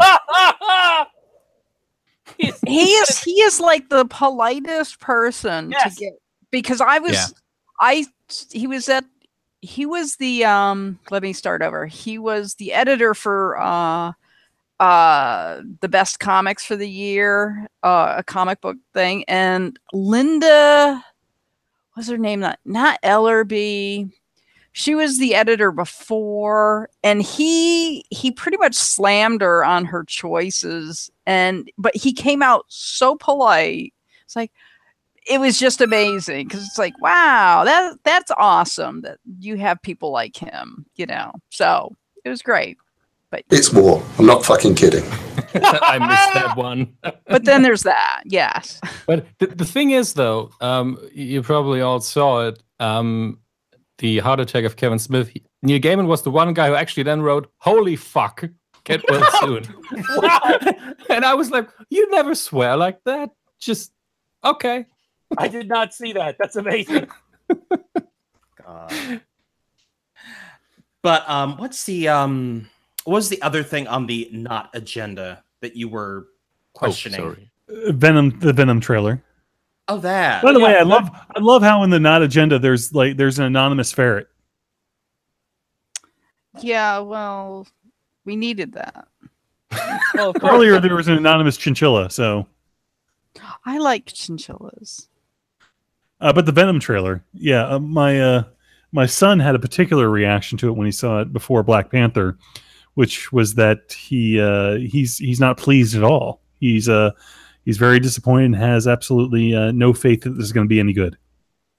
Ooh. Oh, out of the Furious. I'm non-babes. sorry. He said he's furious. He just stuck his head around the corner and said he was furious. I am furious. Awesome. Get it right, Dad. I'm furious. I am not very invested in Venom as a character. I don't know him very well. Most stuff I know is from Spider-Man 3, and that didn't really happen, I think. But that trailer was just there. Could not have been there. I would have been exactly as excited as I was before. It has nothing to do with anything. It's just, hello, I'm in the hospital, I think. Bye. It could have been any other horror type, body takeover thing. And it would have made just as much sense, right? Yeah. I mean, you saw the alien symbiote. They gave you that. And then there's a lot of Tom Hardy. And don't get me wrong, I like Tom Hardy a lot. Mm-hmm. Like a lot. Mm-hmm. And I would probably see it because of Tom Hardy. Mm-hmm. But it's like, and this has been the case since like, because this is Sony. So like even back when New Line was planning this. It was like, how are you going to do this when this is a Spider-Man character? He came from Spider-Man. He literally was Spider-Man's costume for a while. Mm-hmm. How are you going to make this make sense? And I think if you remove that, you have to work really hard to make it make sense on its own. So, and I don't know. The one thing I'll say is, the one thing I think is smart is that they are not showing Venom. Yeah. Because I think, because a lot of films make the mistake of showing you, like, the monster or whatever else in the fucking trailer. Before and then the CGI is final. Well, not even that. It's just the payoff of, there's nothing like seeing it on the big screen, in context, properly, revealed. That's true. The worst thing that ever happened to any superhero movie was still photos of the costume. Everybody's just always complaining because it doesn't move, the lighting is different, and in the movie it looks fine. Yeah. Except unless it's a Deadpool 2 trailer. And then, sometimes it does. But the one thing about this Venom trailer, I think about 15 years ago, it would have been awesome because you were like, what is this? What is this? Oh, wow, they're making a Venom movie. Wow. And now it's like, oh, a superhero movie? Well, show me something. Ha! That's true. We have expectations now. Yeah, the bar has been raised. A little bit since Spider-Man 3. Yeah. Yeah. Oh, and speaking of which, so I finally watched Justice League. Oh, well, I'm sorry. Oh, you poor soul. Please, take a seat on the couch. No, We're here for you. No. Here's what I find. Please stop. It's the most average bullshit ever. It's just, it doesn't offend me. It's just there. I know, and there are some good moments in it, and it's like it's kind of aggravating because it's like, I am probably one of 5 people who thought, okay, they have a character here who isn't Barry Allen, but they're calling him Barry Allen. He's probably more like Impulse than anyone else. But okay, fine.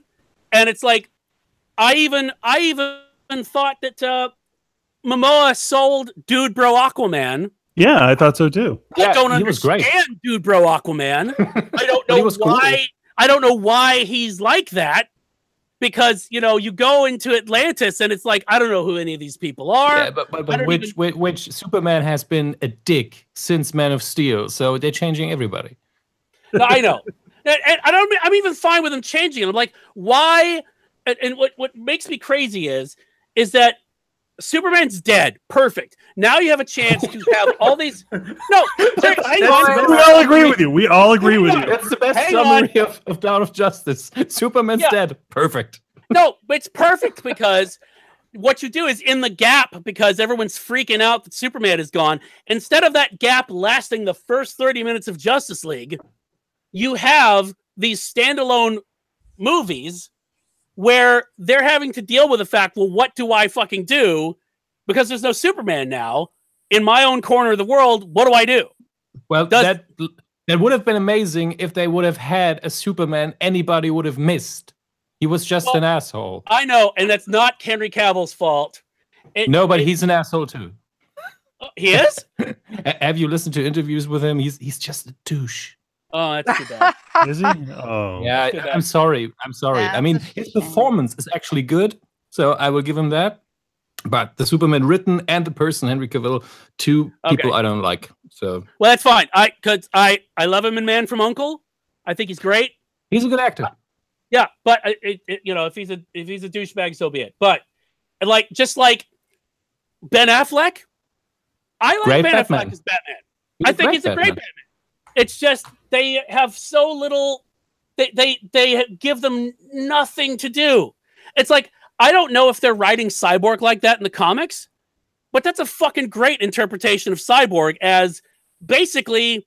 I'm working on an article for the site, but basically it's like somebody created a Lawnmower Man, comic book character because he controls all the fucking electronics. Yep. Which I think is really cool and partly that's because when Cyborg was, introduced in New Teen Titans, we had no internet and shit. So, but to evolve him like that, I thought was really cool. And the idea of his body's evolving. And he's like, oh, yeah, I couldn't fly last night. What the fuck? I kind of dig that. What I would like is a character who's just connecting to the internet and is extremely powerful now and then goes back in time and is useless. It's the 1940s. I will save Europe. No, I won't. Oh, no. There's no penicillin. Holy crap. Or he just goes to, the post net neutrality rule breaks, and then he just can't get anything done. He's just really slow. He's waiting around. No, I just like the idea. I need money to pay my internet fees. No, that's when you go to Bruce because that's Bruce's superpower is lots of money. And I like the idea of him in the 1940s, basically doing the best he can. He goes to like a telegraph office and it's just tapping out in Morse code. Wait, hang on. What's an M? What's an M? So we need to break this Nazi code. Okay, where's your computer? We don't have a computer. I'm not good at math. I just connect to the internet. Yeah. Okay, would be a short movie. That would be a short movie. That would be good. I would watch that actually. But I'm like Steppenwolf. Okay, let me just say, great band. I owned a complete edition of Official Handbook of the Marvel Universe and Who's Who, the Definitive History of the Marvel. I know who Angar the Screamer is, for fuck's sake, right? I could probably name all the members of the cadre, all right? And I couldn't remember who Steppenwolf was. And somehow you found a wife. Yeah, I know. So, and basically the whole movie was, oh, look, Superman's here. Now it's going to end. Yeah, and they cut out the one moment that was in the trailer of Alfred talking to Superman saying, he said you'd show up. Because in this case, Superman just shows up out of nothing, out of nowhere. Why? Oh, yeah, because Lois said, you smell good. That's the thing. I smell good, then I must be a hero. I'm off. No, even better is the fact that when this is the part where I got online and I said, I've read fanfic better than this, Yes. It's basically when Cyborg starts accessing stuff about Bruce Wayne as Batman, and you see for a second a camera into the Batcave that is labeled Batcave Cam. Wow. Are you fucking kidding me? At least that was Alfred's joke. That was Alfred's joke. He's like, we need to have some fun around here. I talked him out of the Batman credit card. Yeah. Was that left over from Batman 66? Maybe. Do you think? Who knows? I don't. Maybe. By the way, there's one version I would like to see of Justice League where they just shoot some scenes with Joss Whedon on camera, and they put him into every scene. He's eating an apple, and at the end of every scene, he said, "Could have been good, could have been very good," and then walks out. Because that's how I felt. Oh my God. All right, I need to go. I'm Okay, going. Roxy. Okay. Do you have any recommendations before you flee? Coping skills. This is what we need. This little zine. So this, I think I did the Unfuck Your Brain by Faith G. Harper, PhD. She did a crowdfunding thing with Microcosm Publishing. Great book. And so I don't think I told you. So I signed up to get all of her books because I'll donate them to my library because we have a zine collection that I'm a sponsor of. So I was supposed to have gotten all of her collection of what she calls Dr. Faith's 5-minute therapy. Okay. And this one is on coping skills. There's a ton of others like anger, how to date, relationshiping, adulting I gave to my nephews. So I was supposed to have gotten all of that, but what I had gotten was pretty much all of Microcosm's other stuff. So I called up and I said, "Hey, I think I got the wrong reward." And they're like, "Oh my God, you won because we had to send you yours that you ordered. Do you not send those back?" I said, "Well, I'm from Need Coffee." And they're like, "Oh my God, okay." So because every once in a while I'll do a review. So it's only, get this, it's only like 24 pages, and coping skills is really cool. 5 minutes, maybe like 20 minutes, really. If you're not gonna, if you want to skim, if you want to take notes on the margin. Yeah. There's lots of border around the text to write all sorts of notes.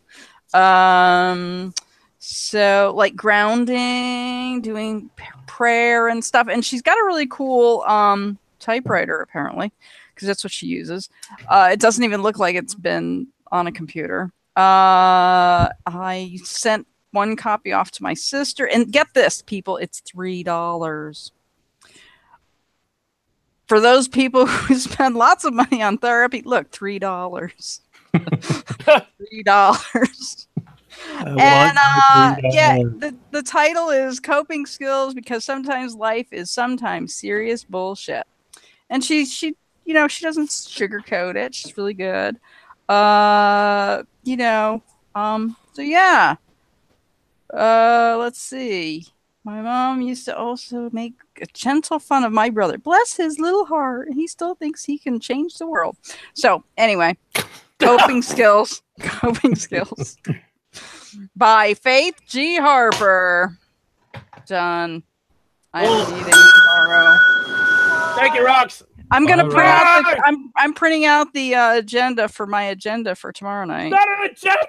That's the official agenda. It will be. I'll have all sorts of comments and stuff from little old ladies going, "What is this? Did you?" It's the first draft of our new constitution.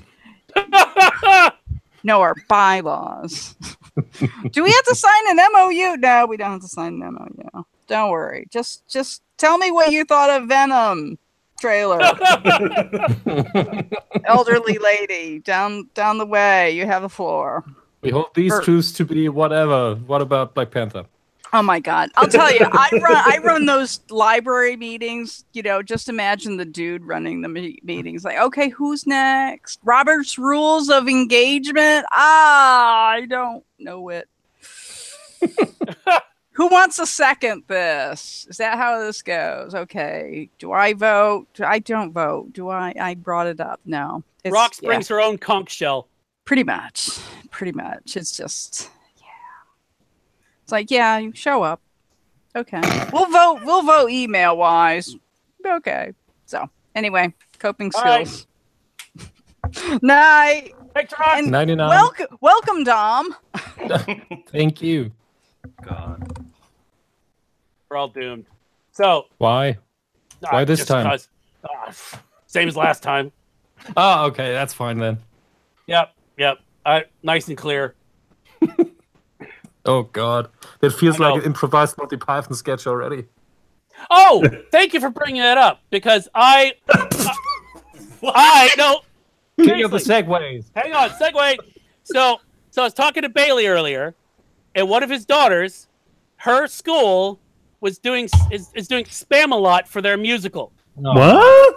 It's an all-girls school, and I was just sitting there marveling at your daughter in middle school is in a production of Spam-A-Lot, an all-girl production of Spam-A-Lot, which is based on Monty Python and the Holy Grail, which when I was her age, I was the only person from miles around who knew what the fuck that was.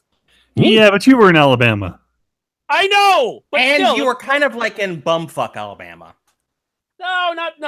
No, they don't do any of that in Alabama, don't you know? No. Huntsville is a dome city. Not according to Pornhub.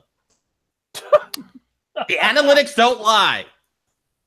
Pornhub, they'll save us Can't all get pregnant eventually. that way, so I don't know. Oh God. Yeah, there's that too. Anyway, I was sort of amazed that we've come so far that there's an all girls version of Spam-A-Lot happening somewhere in this city. It's just very strange. That and like Dom saying, now we have more superhero movies that we can shake a stick at. But the nice thing about Marvel though is that they seem to be making different movies. Oh yes, Yeah. absolutely. DC not so much, but Marvel seems to be making different movies. Yeah, and I saw someone likened Black Panther to more of like the Shakespearean type, family drama type. There's a lot of Macbeth and Hamlet in that one. Definitely. Yeah. And I think it really annoys me when we have all these stories about superhero fatigue. It's like anybody who is watching Marvel movies and suffering from superhero fatigue, I don't think they're paying attention to what they're watching. No, because those are the same.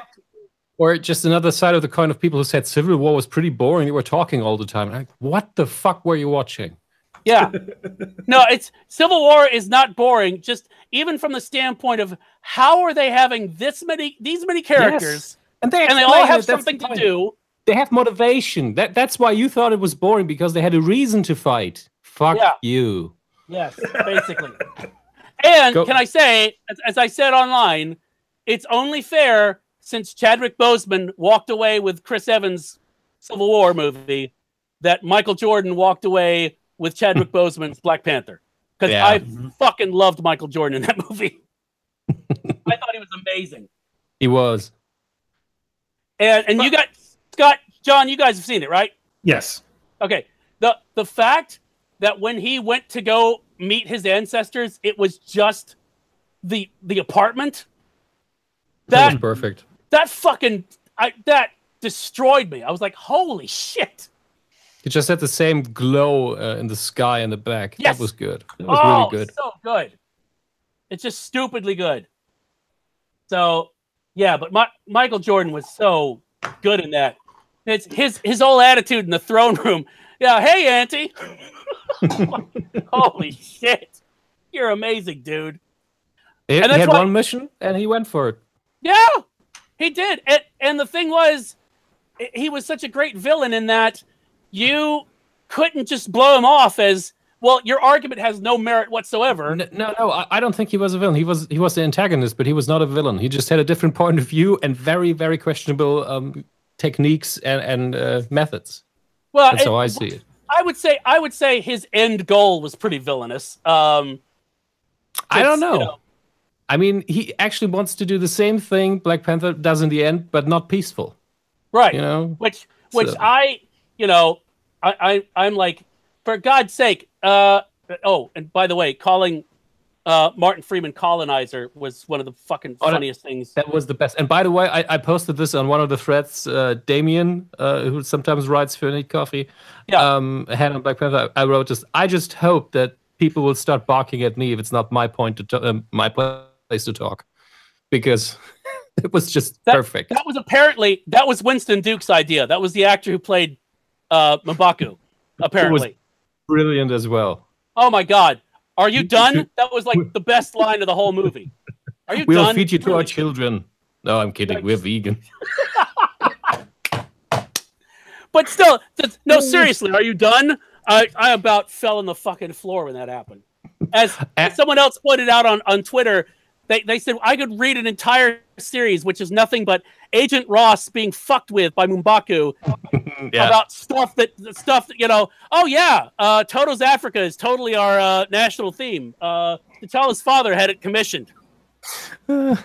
And by the way, that's something you overlook certain things that were good about Black Panther because it has so much meaning that it brings to the table. Right. Because that first fight for the crown, that was one of the best man-on-man fights I've seen in ages in the theater.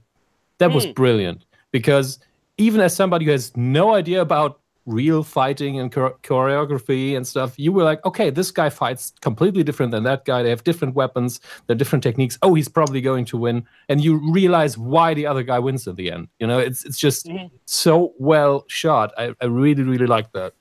Well, as we've discussed multiple times, Marvel has such great fight choreography. It's like most of the time, yeah. Yeah. Well, it's like in Winter Soldier, where Cap goes up against Batroc and finally decides to kick his ass with his own fighting style. Yeah. Which is just like, holy shit. Oh, that's how you do it? Okay. All right, goddammit. You want to party? Let's party. Fighting is a dialogue. Yes. It's really, really good. Until it becomes a monologue, and then you're done. I cannot drop this mic. I'm sorry, it's on a stand. Hold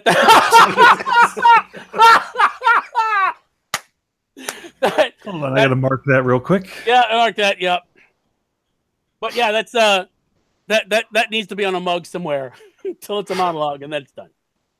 But the next thing on the non-agenda, which I wanted to mention, was the Fahrenheit 451 trailer with Michael Jordan in it. He's really into fire. Yeah. Someone pointed that out. He's somehow getting really into fire. Yeah. Very strange. You should read the book, Scott. It's great. No. Think he was the Human Torch. Yeah. Right. I got it. And there's a lot of fire in Black Panther, so he's into a lot of fire. Yep. And Michael Shannon was born to play the Chief. It's like that's kind of like, we should get Patrick Stewart to play Professor X. Of course we should. Yeah. Michael Shannon to play the Chief. Of course. By the way, great album title, Born to Play the Chief. Born to Play. Yeah, there you go. That's gonna be my new rap album. It'll be very interesting. Yeah, it'll be very interesting to see how they update the stuff. With what Bradbury was talking about, and it seems like they're doing a lot with like VR and stuff like that. Just using the stuff we have now that will sedate the populace into being, sort of acquiescent to all this crazy shit. Right. Now, one thing that I didn't see in the trailer, maybe I missed it, but did they show the Hound? From Game of Thrones? That would be awesome if he was the Hound. He was burnt. That's true. That's a good point, what Todd. about the mountain? Is he in there too? That would be amazing. So glad that Scott is still breathing. I'm trying to think. The shit. The Fuck version. all of y'all. I can't. I don't think I've seen it yet, which is fine because. Well, I'm just wondering if they're going to use it at all. I'm sure they probably are. At least some version of it. Oh, you know what they could do to save money? They can just get the thing from Black Mirror. I haven't seen that one yet. Oh, well, you've seen like the bits, right? You've seen like the trailers for that one, right? Yeah, I've seen trailers, I guess. Okay, so you know what I'm talking about. I think so. The little boxy thing with the ones that they always show from Boston Dynamics. Oh, right. Okay. Okay, never mind. Never mind. Yeah, I think I get confused because I'd read the script that was going to be with Mel Gibson as the chief and directing it, and Tom Cruise as Montag eons ago. Like, what was it, mid-90s? Oh, so even pre-anti-Semite Gibson. Okay. Yeah. This was just after he had, just after Braveheart, actually. That would have been a huge movie, no matter if it would have been good or not. Yeah. Oh yeah, with Cruise and all that. Oh yeah. Just seems weird. That's all. Oh yeah. Well, there's plenty of weird things that almost happen in Hollywood. Oh yeah, I know. Oh yes, and there will be more. Oh yes. But yeah, so Fahrenheit and oh yes, and the Lost in Space teaser. I haven't seen that one. I've seen Fahrenheit Muted that looked really good, but I didn't hear the dialogues. And really, Lost in Space? Why? Well, here's the thing, though. It's Netflix. I saw it. I did see the trailer, and it seems to be they're playing it very straight, very earnest. Yeah, but then why call it Lost in Space? Why, Now wait a minute. Wait, hold on. You're supposed to be a fan. Surely you've heard us to tell you the I Spy story, right? Supposed to be a fan of what? Of us. I think that the intonation of that was amazing. You have to keep in mind, if I'm not talking in my native tongue, I'm always performing. That's maybe because that's why sometimes things come out a little bit more dramatic than I intend them to. But that's me all the time. Oh. No, but Widge, did you tell me this story about how when they got the rights to I Spy and they had it with what's his name? Oh, that guy. Mm-hmm. No. He played opposite the other person. Oh yeah. No, didn't he also direct that other thing? Oh, yes, exactly. But not the sequel. He didn't come back for the sequel with those other people. He produced Guess Who's Coming to Dinner, though. So, well, who didn't?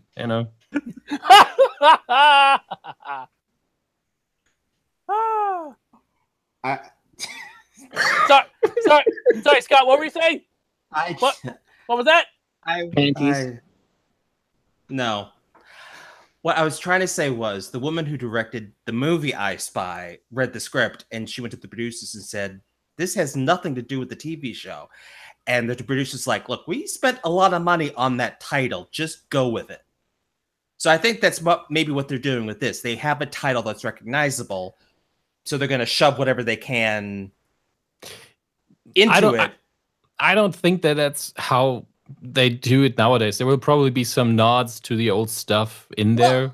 Oh yeah, I'm sure, but I mean, I would not be surprised if there's not that much. Mm-hmm.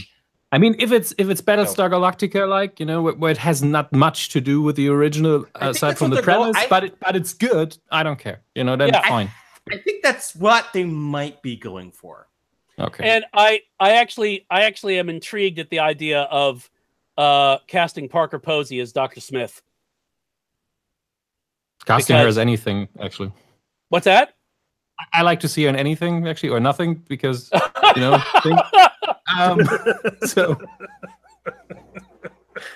nice. That happens if you have a night of sleep, Widge. I don't disagree with you. I don't hear anyone disagreeing with him. In fact, I completely agree with you. I don't hear anyone not agreeing with him. Well, maybe Scott. No, that's true. That's true. He doesn't care, I think. But then again. But it is interesting seeing a lot of these like Amazon and Netflix and all these grabbing like all these various properties. Like I think Amazon picked up the Culture series by Boy George? No. Oh shit. Oh god, what's the guy's name? Ian Banks. He did have The Club. Right? That was him. He was not just the president. That's right. He was also a He client. was also part of the Culture Club. God, I hate you people. Why do I come on this show? Back when he was priest of the Church of the Poisoned Mind. God. I really don't know enough about him to make any jokes. I'm sorry. I mean, if I weren't straight. Where's that from? That's fantastic. Oh, let's take a look at the very important official agenda. It's not an agenda! Mother of God! Yeah. Why Winter Olympics? Okay, whatever. Can I ask this question about the Winter Olympics? Sure. I watched more curling than Oh God, ever. were you pinned under something and couldn't reach the remote? It's fascinating, but here's the deal. Wait, how is it? Wait, Whoa. Fascinating? How is it fascinating? Let him talk. I watch snooker sometimes, so please. No. Curling is a whole other No, level. it's because the reason why is because it's the one thing at the Olympics I could do or would care to do. You wouldn't I break have a no bone. interest. I have no interest in taking a shotgun out across the tundra and walking in skis. I have no interest in throwing myself down an ice sled at 80 miles per hour. But I could drink some beer and push some rocks down some ice. Yeah. Two John, that things. is a compelling argument. Two things. How to make me watch the Winter Olympics. First of all, include movie scores. Make it dramatic. So I think, wow, it's a Bond movie. It's important that they hit the target, and just not just some point, whatever. Who's the best? I don't care. Second of all, include snowball fights. Oh, totally. Let Oh, people yes. throw them at the competitors as they go down the slopes. No. I think as a competitive sport, Dom, that's brilliant. Oh. I mean, think about it. What you do is you have the field set up, and then you get like 15 minutes to like set up, make snowballs, make your wall that you're going to hide behind, come up with an idea. And at 15 minutes, they blow the whistle, and then all hell breaks loose.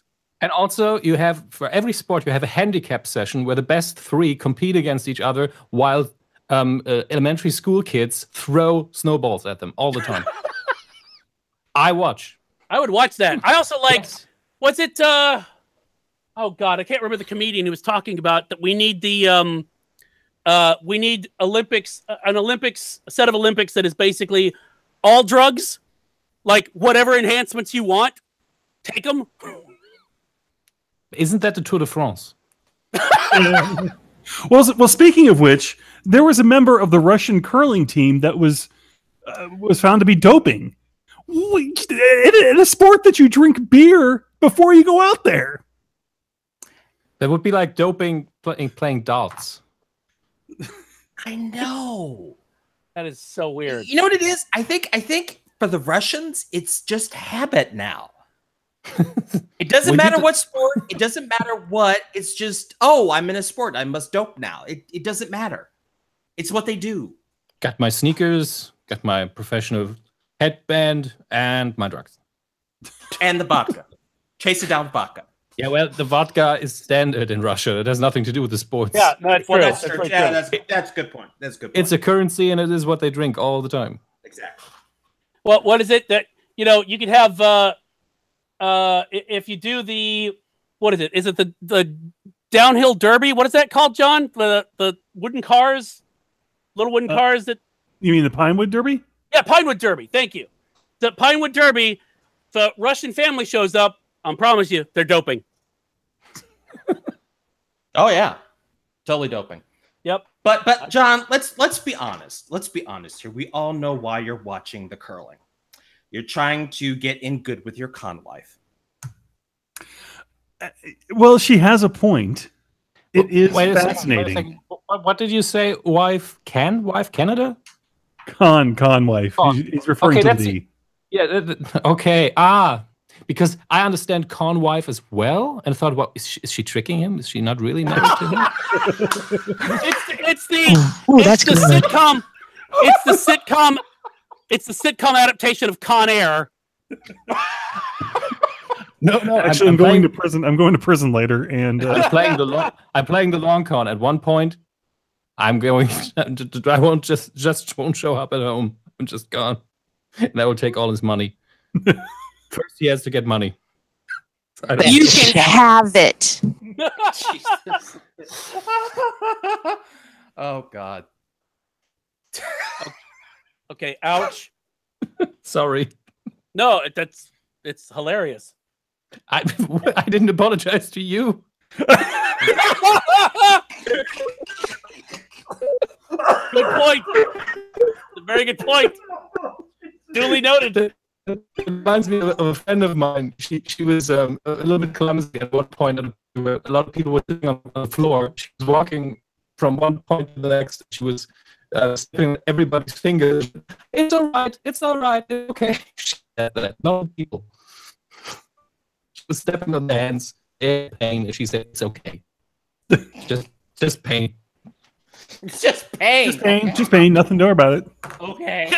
I broke a finger, but who cares? Really. As we used to say back in the good old days, oh, good pain, good pain. That's the good stuff. Yeah, I'm awake now. Sadly, that works. I know it does. That's one of the few benefits to getting old and finding that you have to pluck some nostril hairs. It'll wake your ass up. I'm just telling you. It really does. Yeah. And I have to sneeze, and that wakes me up too. It's great. That's right, kids. When you get old, anything fucking wakes you up. Actually, when you get old, you're just happy to get up, to be honest with you. That's true. Yeah, but it's a good answer. Why do hairs grow in your nose when you get old? So you can pull them out and finally be awake because you're tired all the time. All the fucking time. It's so true. Yeah. It's God's plan. Oh, finally, to know what it is. Nose hair, good idea. Write that down. What is the one good thing that he did? I mean, this is the man. This is the deity who gave us the platypus. Oh, he gave us nose hair to pluck. Oh, perfect. I believe. Yeah, that's intelligent design right there. There you go. That's it. Case closed. I will set that to the Vatican right away. You are nearby. I'm going back to the Creation Museum, and I'm going to donate some nostril hair. And then they clone themselves a witch. Oh, God. Jurassic Witch. That's all we need is the witch clone saga that goes on for 12 years. Oh. It's painful. It's painful. You know, it's a bit unfair. You know, I woke up just before this recording, and I realized you were all getting tired. Aside from Witch, who's just the same always. Yeah, I always seem like I'm on death's door. On death's door, but too drunk to do anything about it. Oh, God. Make no mistake, this is the beginning of Witch's Night. I know. Yep. And the thing is, I might be here when he goes to bed. Probably. You know, I take a few micro sleeps here and there and catch up. Well, it doesn't count if you just hit your keyboard with your head. But it wakes me back up. Yes, but it's not sleep, really not. And it's not nostril hairs either. Well, that's how he gets that tweet count up, is just, falling asleep on the keyboard. Yeah, 20,000 of my tweets have been just, what? What? Google Translate can't make anything out of this. Oh, it's just Widge bashing the keyboard with his head again. Again, that trick never works. You put Altered Carbon on the very important agenda? Yes. I didn't. I did. Oh, you did. Oh, okay. I've seen actually all episodes that are available right now. You have? Has anybody read the book? I have not. Okay. I have it downloaded to listen to it. Okay. Well, we know Scott hasn't.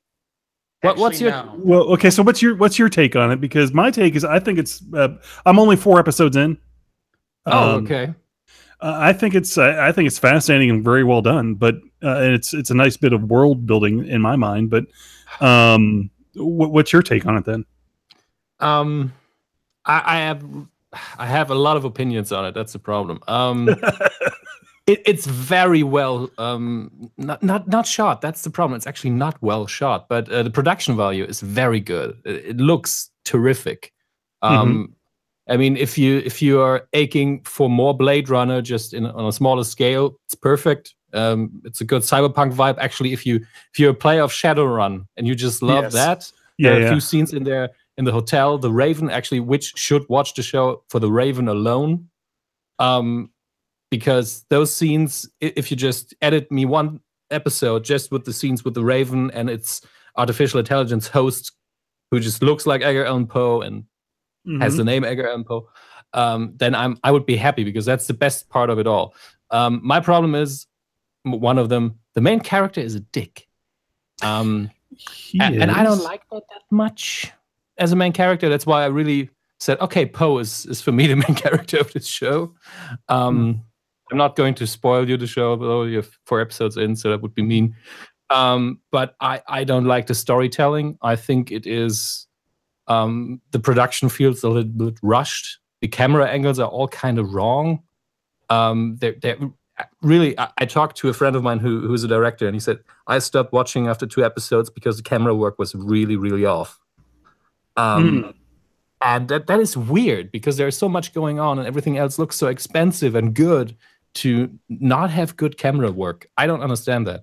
You and Rock could have an entire podcast together on this topic. You know, sometimes I can ignore it if the story is good, but my problem is I didn't care much about the story. You have this one mystery that they kind of, in a sort of film noir and hard-boiled way, try to explain in a cyberpunk universe, which is cool, which I'm all for. And then you also have this big ass amount of backstory of the main character and the whole world, the history of hundreds and hundreds of years, and they crammed that all in there towards the end. And I didn't care. I didn't give a fuck, because the main character is a dick. I don't care what he went through. I wanted to know the mystery. I wanted to know the solution to that. And there were a few supporting characters that I really liked. But honestly, in the end, I left me a little bit cold. So, no. Well, at least I got that to look forward to. If you're in episode 4, there's still a few very kick-ass scenes, a few very good action sequences that I like.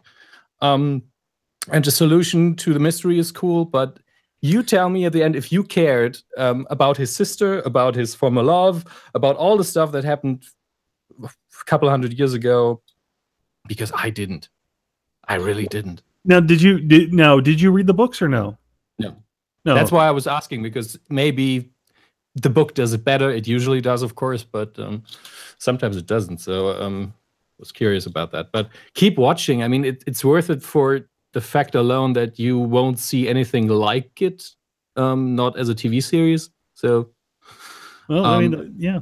And there is a lot to enjoy. But if you're going for a lot of things that I like, then I'm always sad if you don't deliver, you know? But hey, I didn't like The Matrix that much, so who am I to talk? Oh, really? Even the first one? Yeah, but back then I was, you have to realize I was about 19, 20 when it came out.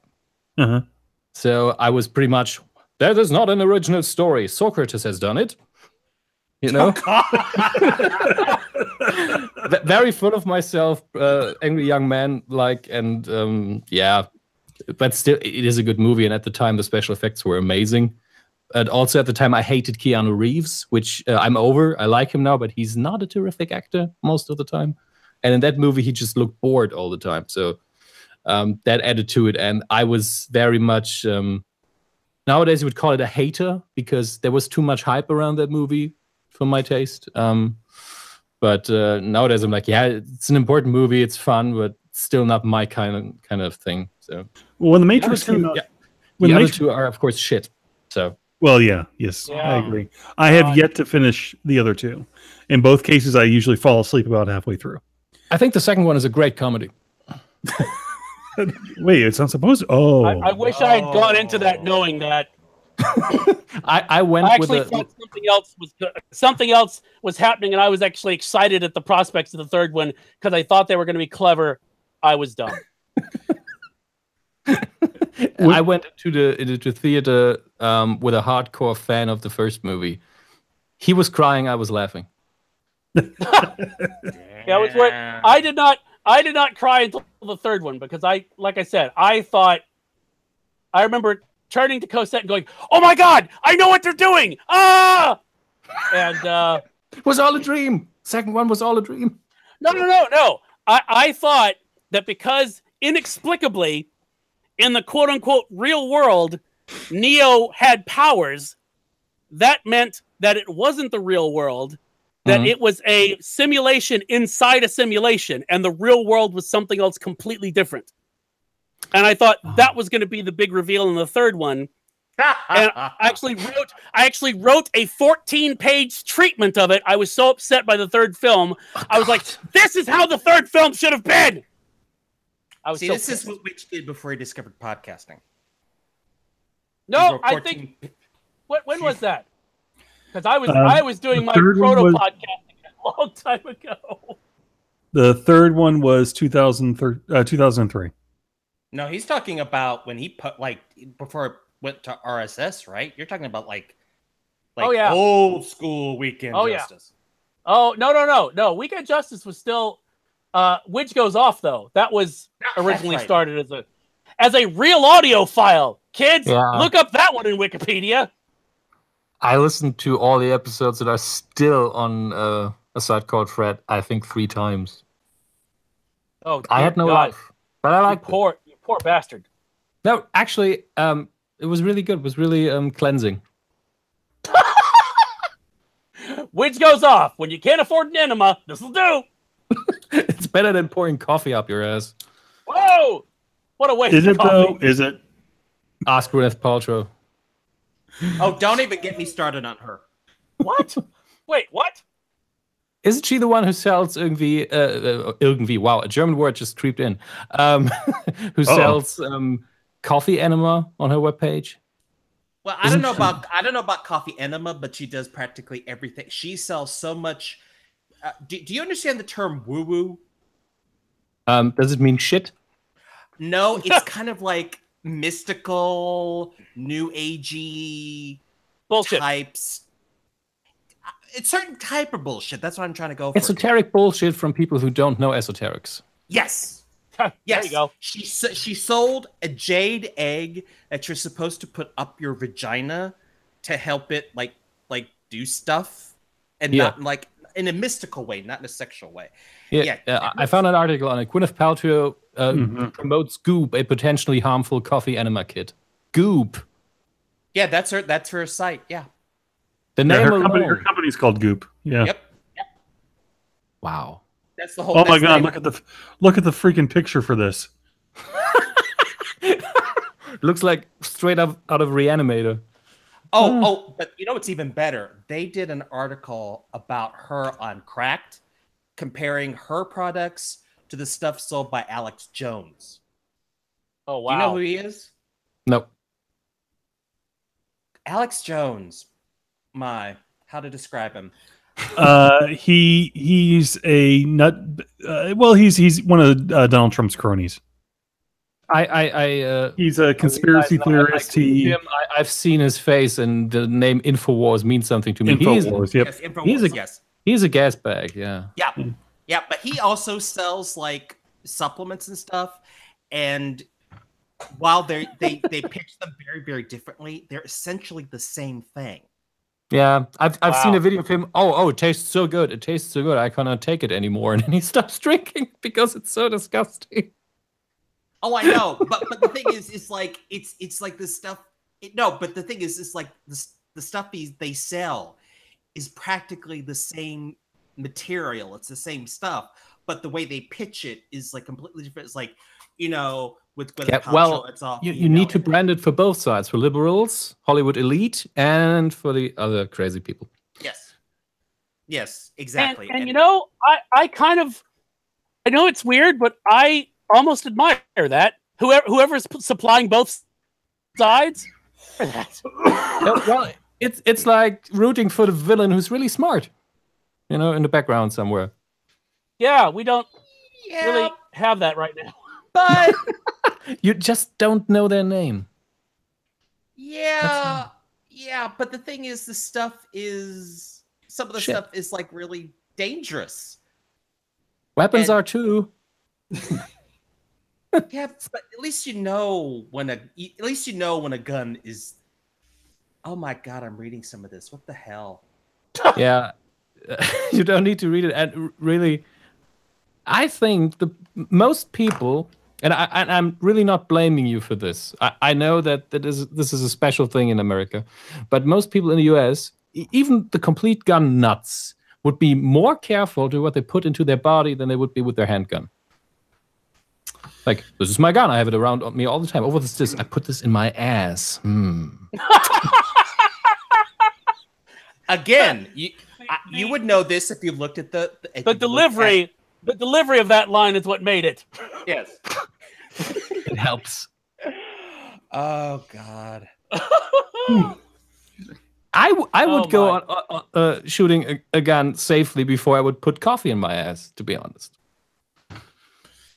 Well, because one of the gun points away from me, Well, so change that to beer, and you pretty much hit like every fraternity house. Yeah, I hit them all. Hitting like putting beer up their ass. So. Yeah, sorry, my mind just went ballistic, so I will just not talk for 20 seconds because otherwise I will probably never be able to enter your country again. Okay, here's the thing. There are plenty of nice places. I know. It's a big country. I know. That's the thing. We have a lot of idiots and assholes as well. So does every country. Oh, I know. Yep. But I like to talk about all of them. But if I talk about yours, I probably get into trouble when I try to come with it. We promote ours for some reason. Yeah, for some reason. You elect them. They go. You raise to your highest level of incompetence is how that usually works. That happens at least in business here too, and so it happens in government apparently as well. Actually, I think it happens there more because honestly, who wants to be a politician? Yeah, that's the problem. Yeah. Once in a while you get somebody who's a decent human being at the beginning at least, and who does a capable job. But usually it's like people, oh yeah, that sounds like a good idea. I mean, why not? Even I considered for one point in my life to enter local politics because I thought, well, if I enlist in this party who just sits in, well, let's call it a parliament, and really just votes on stuff, but they're never in power, I will still get paid because we pay our politicians because we don't just want rich people to rule us. So it would be a fine, easy job, and I would have nothing to do. And then I thought, well, that's an asshole thought. Let's not do that. Let's just be clear. That's a very practical asshole thought, but an asshole thought. Yeah, exactly. I could still have been sitting there and just enjoying the money, not doing anything, and then voting with my conscience. I still could have done that, but you know how that goes for most people. Yep. Well, we should probably mosey towards recommendations. I think it's that time. Yeah, I'm glad that I avoided the Walking Dead talk because I just found it extremely boring. We didn't even talk about it. We have not even covered it. Yeah, I'm glad. But it's on the agenda. No, that's not! Ah! Thank you. God damn it! I'm just imagining Jen every time this happens going, what the hell is wrong with him? No, she does that even when I'm not screaming. That's good. Or she just knows you and is like, yeah, well. Yeah, pretty much. I mean, I keep, I'll look at her and be like, I'm crazy. So, what can you do? And she's like, I don't care. Give me a treat. Pretty much. Yeah. That's pretty much it. All right, Scott, why don't you go first? What do you got? Actually, I have a podcast that I've really become a big fan of. It's called the Magnus Archives. And it's it's when it starts, it's basically just a scary story with like a frame of this guy is like trying to reconstruct an archive of a organization that investigates paranormal activity, and he's a skeptic, and he's trying to he reads this stuff into a tape recorder because for some reason he can't record on a digital. But the thing is, and the stories are good, but as you go along the series, it evolves and you get to know the characters in the archive, and things start happening, and some of the stories become interconnected, and it has evolved into this just massive story. And you still get the individual stories, and I am amazed. Okay, first off, the guy who writes it, Jonathan Sims, he's written every episode, and he's up to like 80. So he's insane. And yeah, and I have never heard convincing body horror in audio form, but he's managed to do it. I mean, there is stuff that is like he has like a woman who's become like a living hive of like bugs. Yeah, it's and just seriously fucked up shit. But, Theater of the mind. Well, yeah, but that's it. But and that's true. It works. Oh no, it does. But he's able to guide you into like even weird shit. Sorry. A woman has become a hive of bugs. He guides you in. Oh God. Oh yeah. No. Yeah. That was the wrong turn of phrase. Exactly. But no, it's really fascinating material, and I've really been enjoying it. So it's called the Magnus Archives, and you should be able to search it up and check it out. And honestly, right now, that's it for me. So, done. Oh, that's loud. That's what really? he said. There you go again, then. Oh Christ! I'm already half deaf from 3 years in a band. Give me a break. All right. Exactly. Dom, have you got anything for us?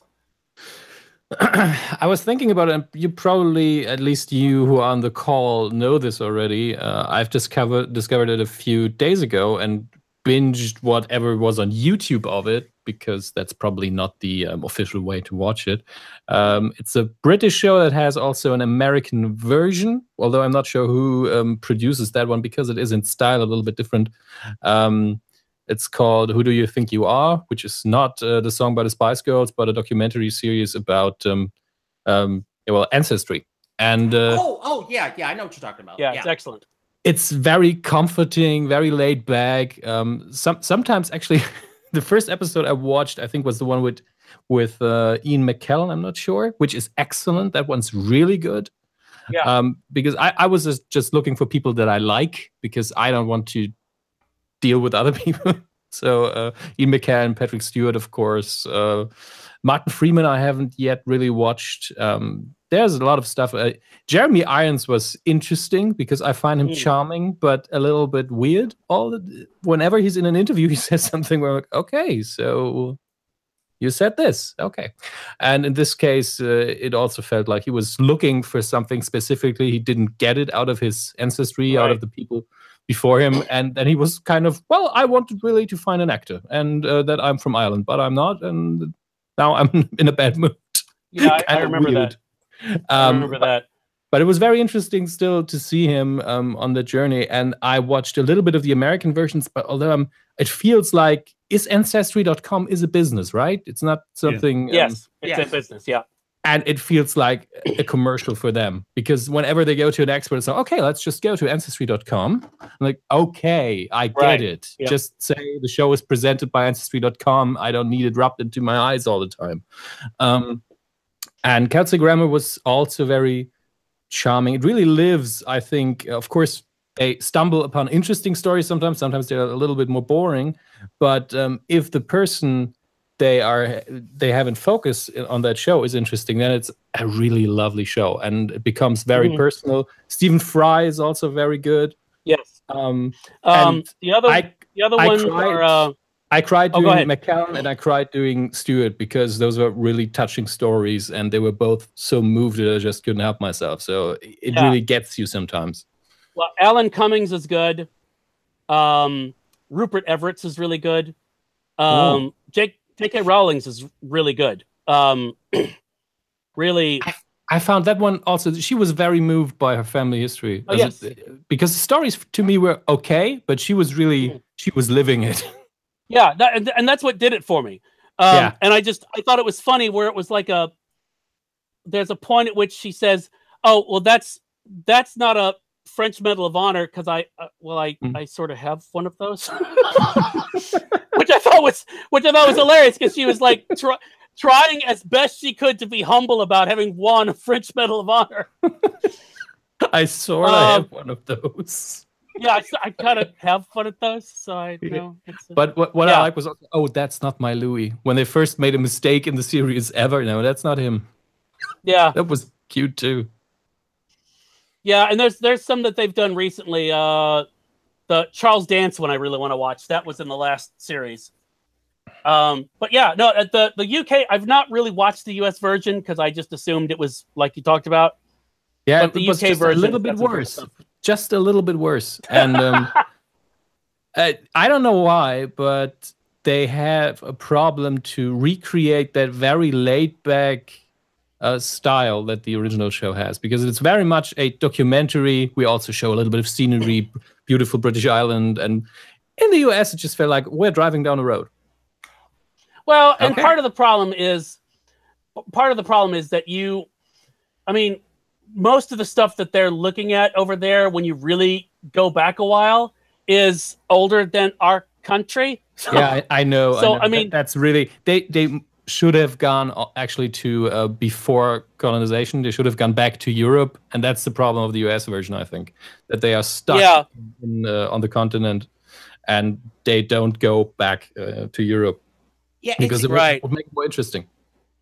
I've noticed that too. Are you familiar with the Great British Bake Off? I'm familiar with it. My girlfriend loves it to death, but I never watched it. Although we have one of their books, and they're pretty good. Well, we tried to make it here, and it was not good as well. So cookies.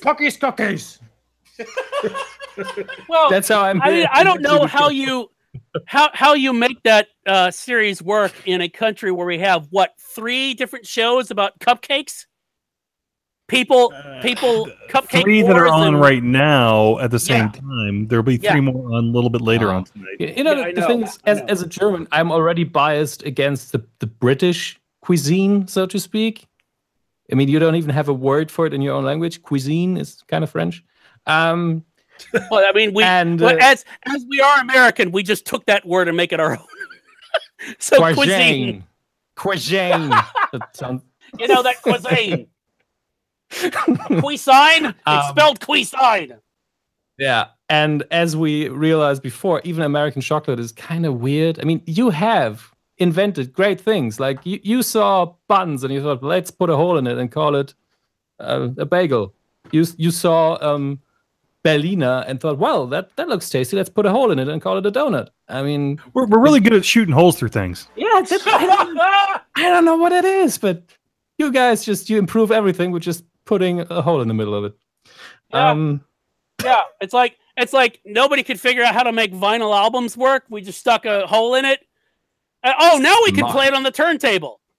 It's amazing. I'm pretty sure you didn't invent it. I know. I'm sorry, we're America. We invented everything. It was all invented by Thomas Edison. I was making it up. But that time difference is really, whenever I think about it, Columbus stumbled over the U.S., or not the U.S., but America on the way to India. Well, he never even really made it to the U.S., which is the whole. Yeah, 1492. And all the villages around the area I grew up in are about 1,000 years old. So yeah, I know. Okay. I know. Well, that's when you watch something like the UK series Time Team, and basically the premise of which is they go into a place and they're going to do an excavation, and they have 3 days to do it, to find as much stuff as they can and try to answer a question. And one place it was a home that had been inhabited since, they believe, the 14th century. And at one point they were fairly certain a king had at least stopped there, for a while and hung out. And they were trying to see, is there any evidence of that? And I was just thinking of that, like, my house that I'm in right now was built in the 1960s. The idea that, the closest, the oldest place I've ever probably stayed at is Rox's place, which is like 100-year-old coach house. That's what Spaz House is. Yeah. And might I add, it is more solidly built than this house. Of course it is. In the 60s, what did you use? Cardboard? I think, honestly, yes, I think so. Well, also, first off, the house knows better than to be substandard around rocks. Of course. Yeah. And two, I think someone said to me once, is like, for America, 100 years is a long time, but for Europeans, 100 miles is a long distance. Yeah, there you go. Yes, it is, because you don't just cross landscape, you cross people. You know what I mean? You don't run them over with your car.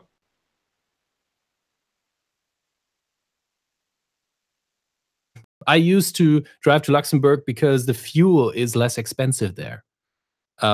Just left the country for that. And I drove to Spain. I will drive to England with my car, and it will feel more like travel than doing the same distance in the US, because I might not leave a state if I do the same thing there. Yeah, exactly. But you have also great landscapes, and that's also something if you're going for you. But it's just a lot more dense here. And about the age, there's one thing I just want to tell you is I used to live close to Trier, which is probably the oldest city in Germany. It's more than 2,000 years old. The Romans kind of liked it because they could grow wine there. And that city is so old that whenever somebody who lives in the core of the city does some work in the basement, they don't tell anybody if they find anything. Because if they do, the government will come, okay, you cannot do this. You cannot work on your basement because there might be a found here. You might found something important for history. So you have to dug your basement up. So they don't tell anybody. If they find a skull, if they find, I don't know, something broken when they dig down there or work on their house, they throw it away. We have the same thing, except for us as Native Americans. Yeah, well, still feel Scott means guilty, And Scott means actually throwing away Native Americans. That's what he means. To come back to a point that we made earlier when we just made fun of it, which is completely fine. But the one thing why I still apologize for World War II is somebody has to, and I think somebody should feel guilty for that, even though 99% of all people are dead who did anything back then. So that's why I do it, because I think it's important. And for you, it's the Native Americans. Look, here's the thing. And a lot of other shit. And slaves, and the slaves, exactly. You should always keep that a little bit in mind, but you shouldn't, mourn all day long. It's just be aware of it. Oh no. But here's the thing. If things really get crazy here in America, and the European Union decides to, I don't know, send a force or something headed by Germany, it's all good. You're good. What? That will never The debt is paid. That will never happen. Wait a minute. The debt is paid. Scott's been watching the mouse that roared too much. Wow, that is really...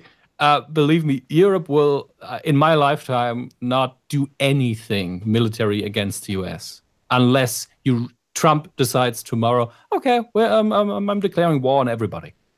That's the only reason. And do not give him any ideas, please. And believe me, I think that's the one thing he could do to really get out of office quickly. Because right now he's just doing stupid stuff and disappointing everybody and complaining and moaning and insulting, but he doesn't really do much, you know.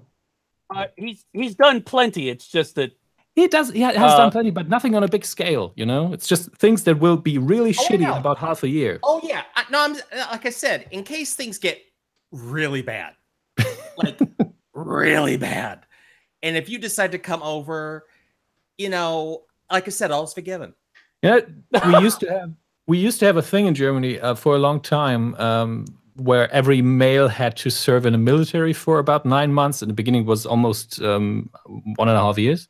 And you could opt out and say, I don't really want to train on a gun, so I'm a pacifist. Let me do something else, which is what I did. And you go into a hospital or in a retirement home and you help out. That's what you do instead of that, which I actually think is brilliant. It's a good thing. You do it at the age of 18 or 19. And for a long, until I was 30, I'm now 36. I could have been, in case of war, being put back into my old job from back then, which would have been really funny. Having somebody who makes his living by doing podcasts and such, walking around a hospital again and handing out letters, because I was the postman in a hospital. It's war, so I'm delivering letters again. Isn't that smart? Yes. And by the way, right now Europe is not in a good shape, so. Okay, have you seen our country? Really, don't count on our help. Have you seen our country? Right? No, right now we don't really have a government in Germany right now. You now have the leader of the free world in your country. So she isn't even the real leader of Germany right now, because we had elections in September and we still don't have a government. Well, we had elections in 2016 and we don't have a government either. No, the problem is you do have one. Well, yeah, that's true. That is the problem. Oh God! All right. Well, after all of that depression. Yeah, you brought the German on the podcast. That's yeah. You could. What is it? Take the German out of the podcast if you can't take the podcast out of the German. I don't know. John, what have you got? I don't know. I have two very related things, not to the conversation, but to each other. Please don't add to the conversation at all. That's Weekend Justice. That's Weekend Justice. Both of them are on Netflix. A Futile and Stupid Gesture, which is a film based on Doug. Well, mostly it centers around Doug Kenny, the creator of the National Lampoon. Yeah. It stars Will Forte and Domhnall Gleeson. How do you pronounce his name? I know Gleeson.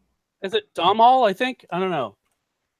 Domhnall Gleeson. Anyway, he's a great actor. Everything he's done, he's been brilliant in. In fact, it actually wasn't until I looked it up for this particular conversation that I even realized it was him that was starring as Henry Beard, who was the other half of the creation of the National Lampoon. Anyway, it's a really good story. It's a really short movie. I think it's about an hour and a half. But it sort of condenses the history of Doug Kenny and, to a lesser extent, the National Lampoon. But to counter that, those things that are missing, also on Netflix, they have Drunk, Stoned, Brilliant, and Dead, the story of the National Lampoon, which is actually the documentary around it. And they both, I think they both appeared on the very same day on Netflix. But it's more obviously documentary style. Oh, interesting thing about the fictionalization, the Futile and Stupid Gesture film is in a brilliant bit of casting. Joel McHale plays Chevy Chase in that film, and if you know anything about the history of those two, they pretty much hate each other. But that must be such sweet. But the other than the fact that Joe McHale does copious amounts of cocaine as Chevy Chase, which Chevy Chase did copious amounts of cocaine. So other than that, I think he's fairly spot on about Chevy Chase, other than he didn't go into any of his dickery that he is known for. But yeah, so it was pretty. I thought it was pretty ingenious bit of casting to put him as Chevy Chase. But yeah, both watch really. Yeah. So you've seen it? I've seen it. Yeah, I don't think the documentary is on Netflix Germany, but the Stupid Gesture movie is, and I liked it very much. Yeah.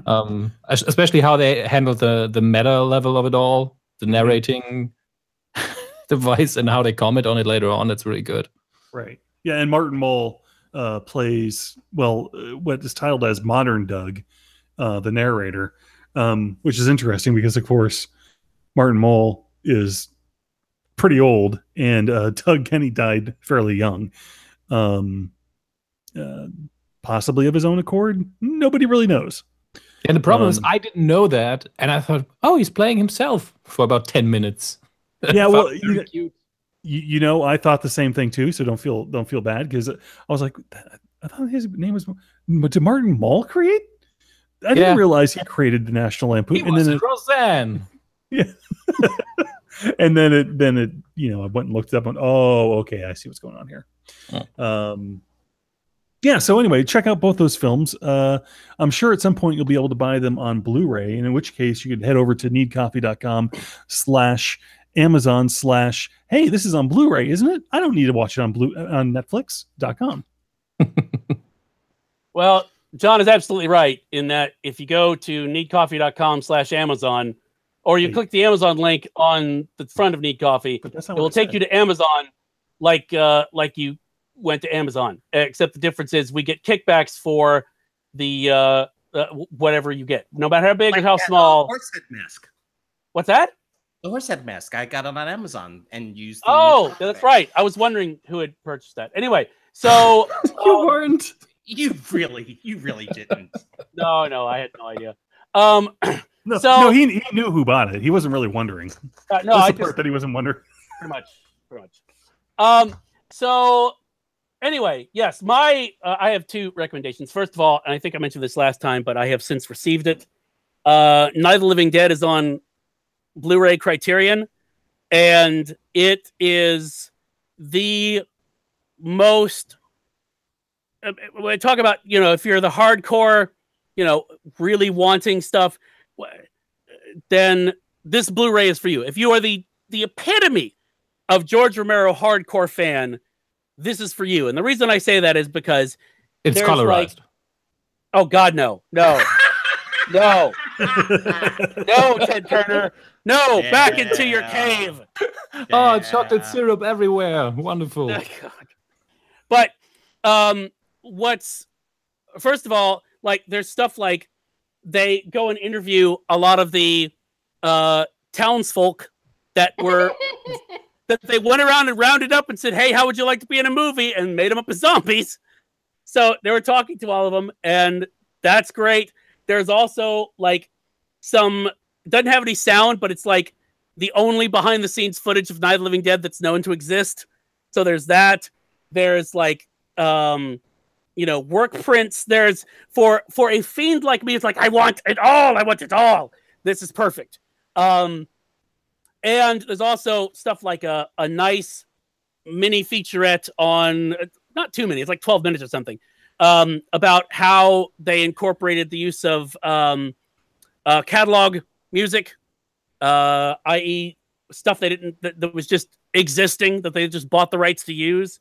And some of Romero's genius in editing to that, which I hadn't even noticed before. So I recommend that. And I will also recommend, which came out earlier this month, the first season of Taboo, going back to Tom Hardy. Have you guys seen it, Taboo? I've seen, I think, one episode. Okay. I don't think so. It was fascinating. I just never got back around to watching the rest of it. I really enjoyed it, and I am glad that so far they're looking at making a season 2 of it. It's basically the project that Tom Hardy sank a lot of money into to get done at the BBC, because he co-created it with his dad. Aww. And it is a just kind of crazy series in which Tom Hardy plays a guy who is basically sort of halfway gone native. He was on an expedition into Africa and everyone thought he was dead. And when his father dies, he basically shows up at the reading of the will and freaks everybody out. And it turns out that his father had the owned rights to a piece of land in the new world that everyone wants. Like the American government, the British government. That's the country that everybody wants. Okay. Yeah.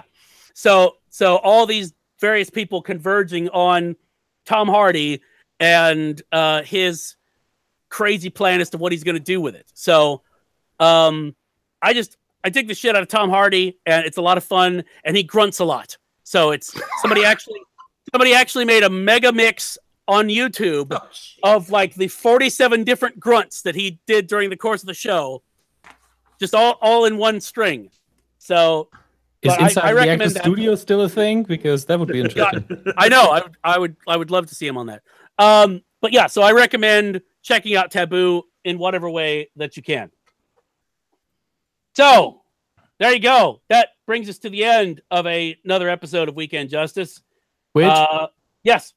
Are you happy in as much as how we dealt with the agenda? Because I need to write that down. Oh God! I stabbed myself in the face again. Again.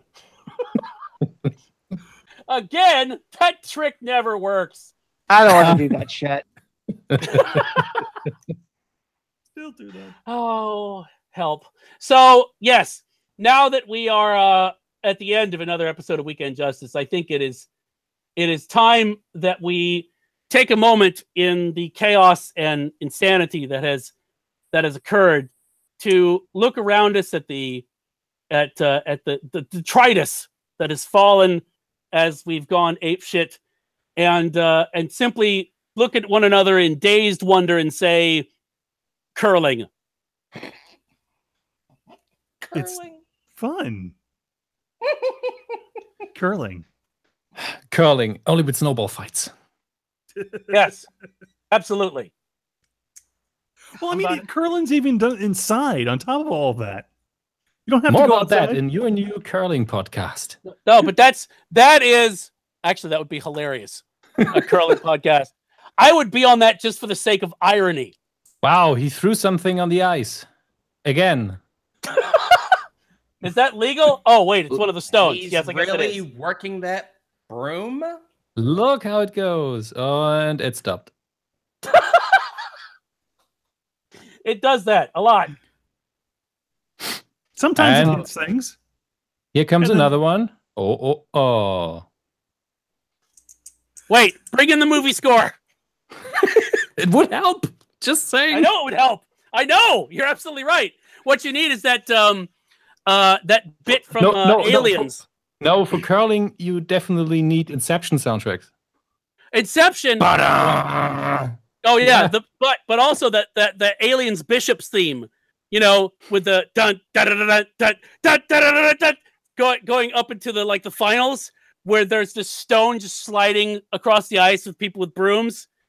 Just the juxtaposition, I think, would be excellent. These Winter Olympics presented by Anti-Climax. That's what she said. Always. Always. Never leave him satisfied. Ask your doctor if Anti-Climax is right for you. I like women naked. This is still true. This is still true. Thanks for the update. Yeah. I think Scott appreciates it. I think that's been the Naked Report from Widge. Here's Scott with the weather. Please, just in a horse mask. I promise nothing. That would actually be a good weather report. How's the weather? I promise nothing. There might be wind. I don't know. Might be cold, might be hot. I'm just staying inside. That's all I know. It's a bad day to quit glue sniffing. Me and Mr. Ed. Open your window. You will see. That would be the best weather report. Or just use your phone. from Good Morning They all have a Vietnam. weather app. You got a window? Open it. Just use their phone. Everybody use their phone. I think I want the iScott weather app, where it's just Scott in a horse head mask saying, "I promise nothing." Or very charming, just, I don't trust satellites. I'll just call my grandmother because she knows when it's going to rain. Every day it's a different thing that is not the weather. Okay, that comedy series done. Make it done. Yes. It's a free app, and then for 99 cents you can make the ads go away. No, we need to figure out microtransactions. And consider the ads that would be on that app. I'm just saying. Mm-hmm. Yep. All right. Yes. I think it is time for you normal people to go to sleep, for the normal person on the other side of the world to go about his day, and for me to, I don't know, run into walls for a few hours. It's 5:20. Meet me while I do nothing. All right. Talk to you guys later. Let's run away. All right. Thanks, everybody. Bye. Thanks, Tom. Thanks for having me. Was like coming home. Bye. Bye.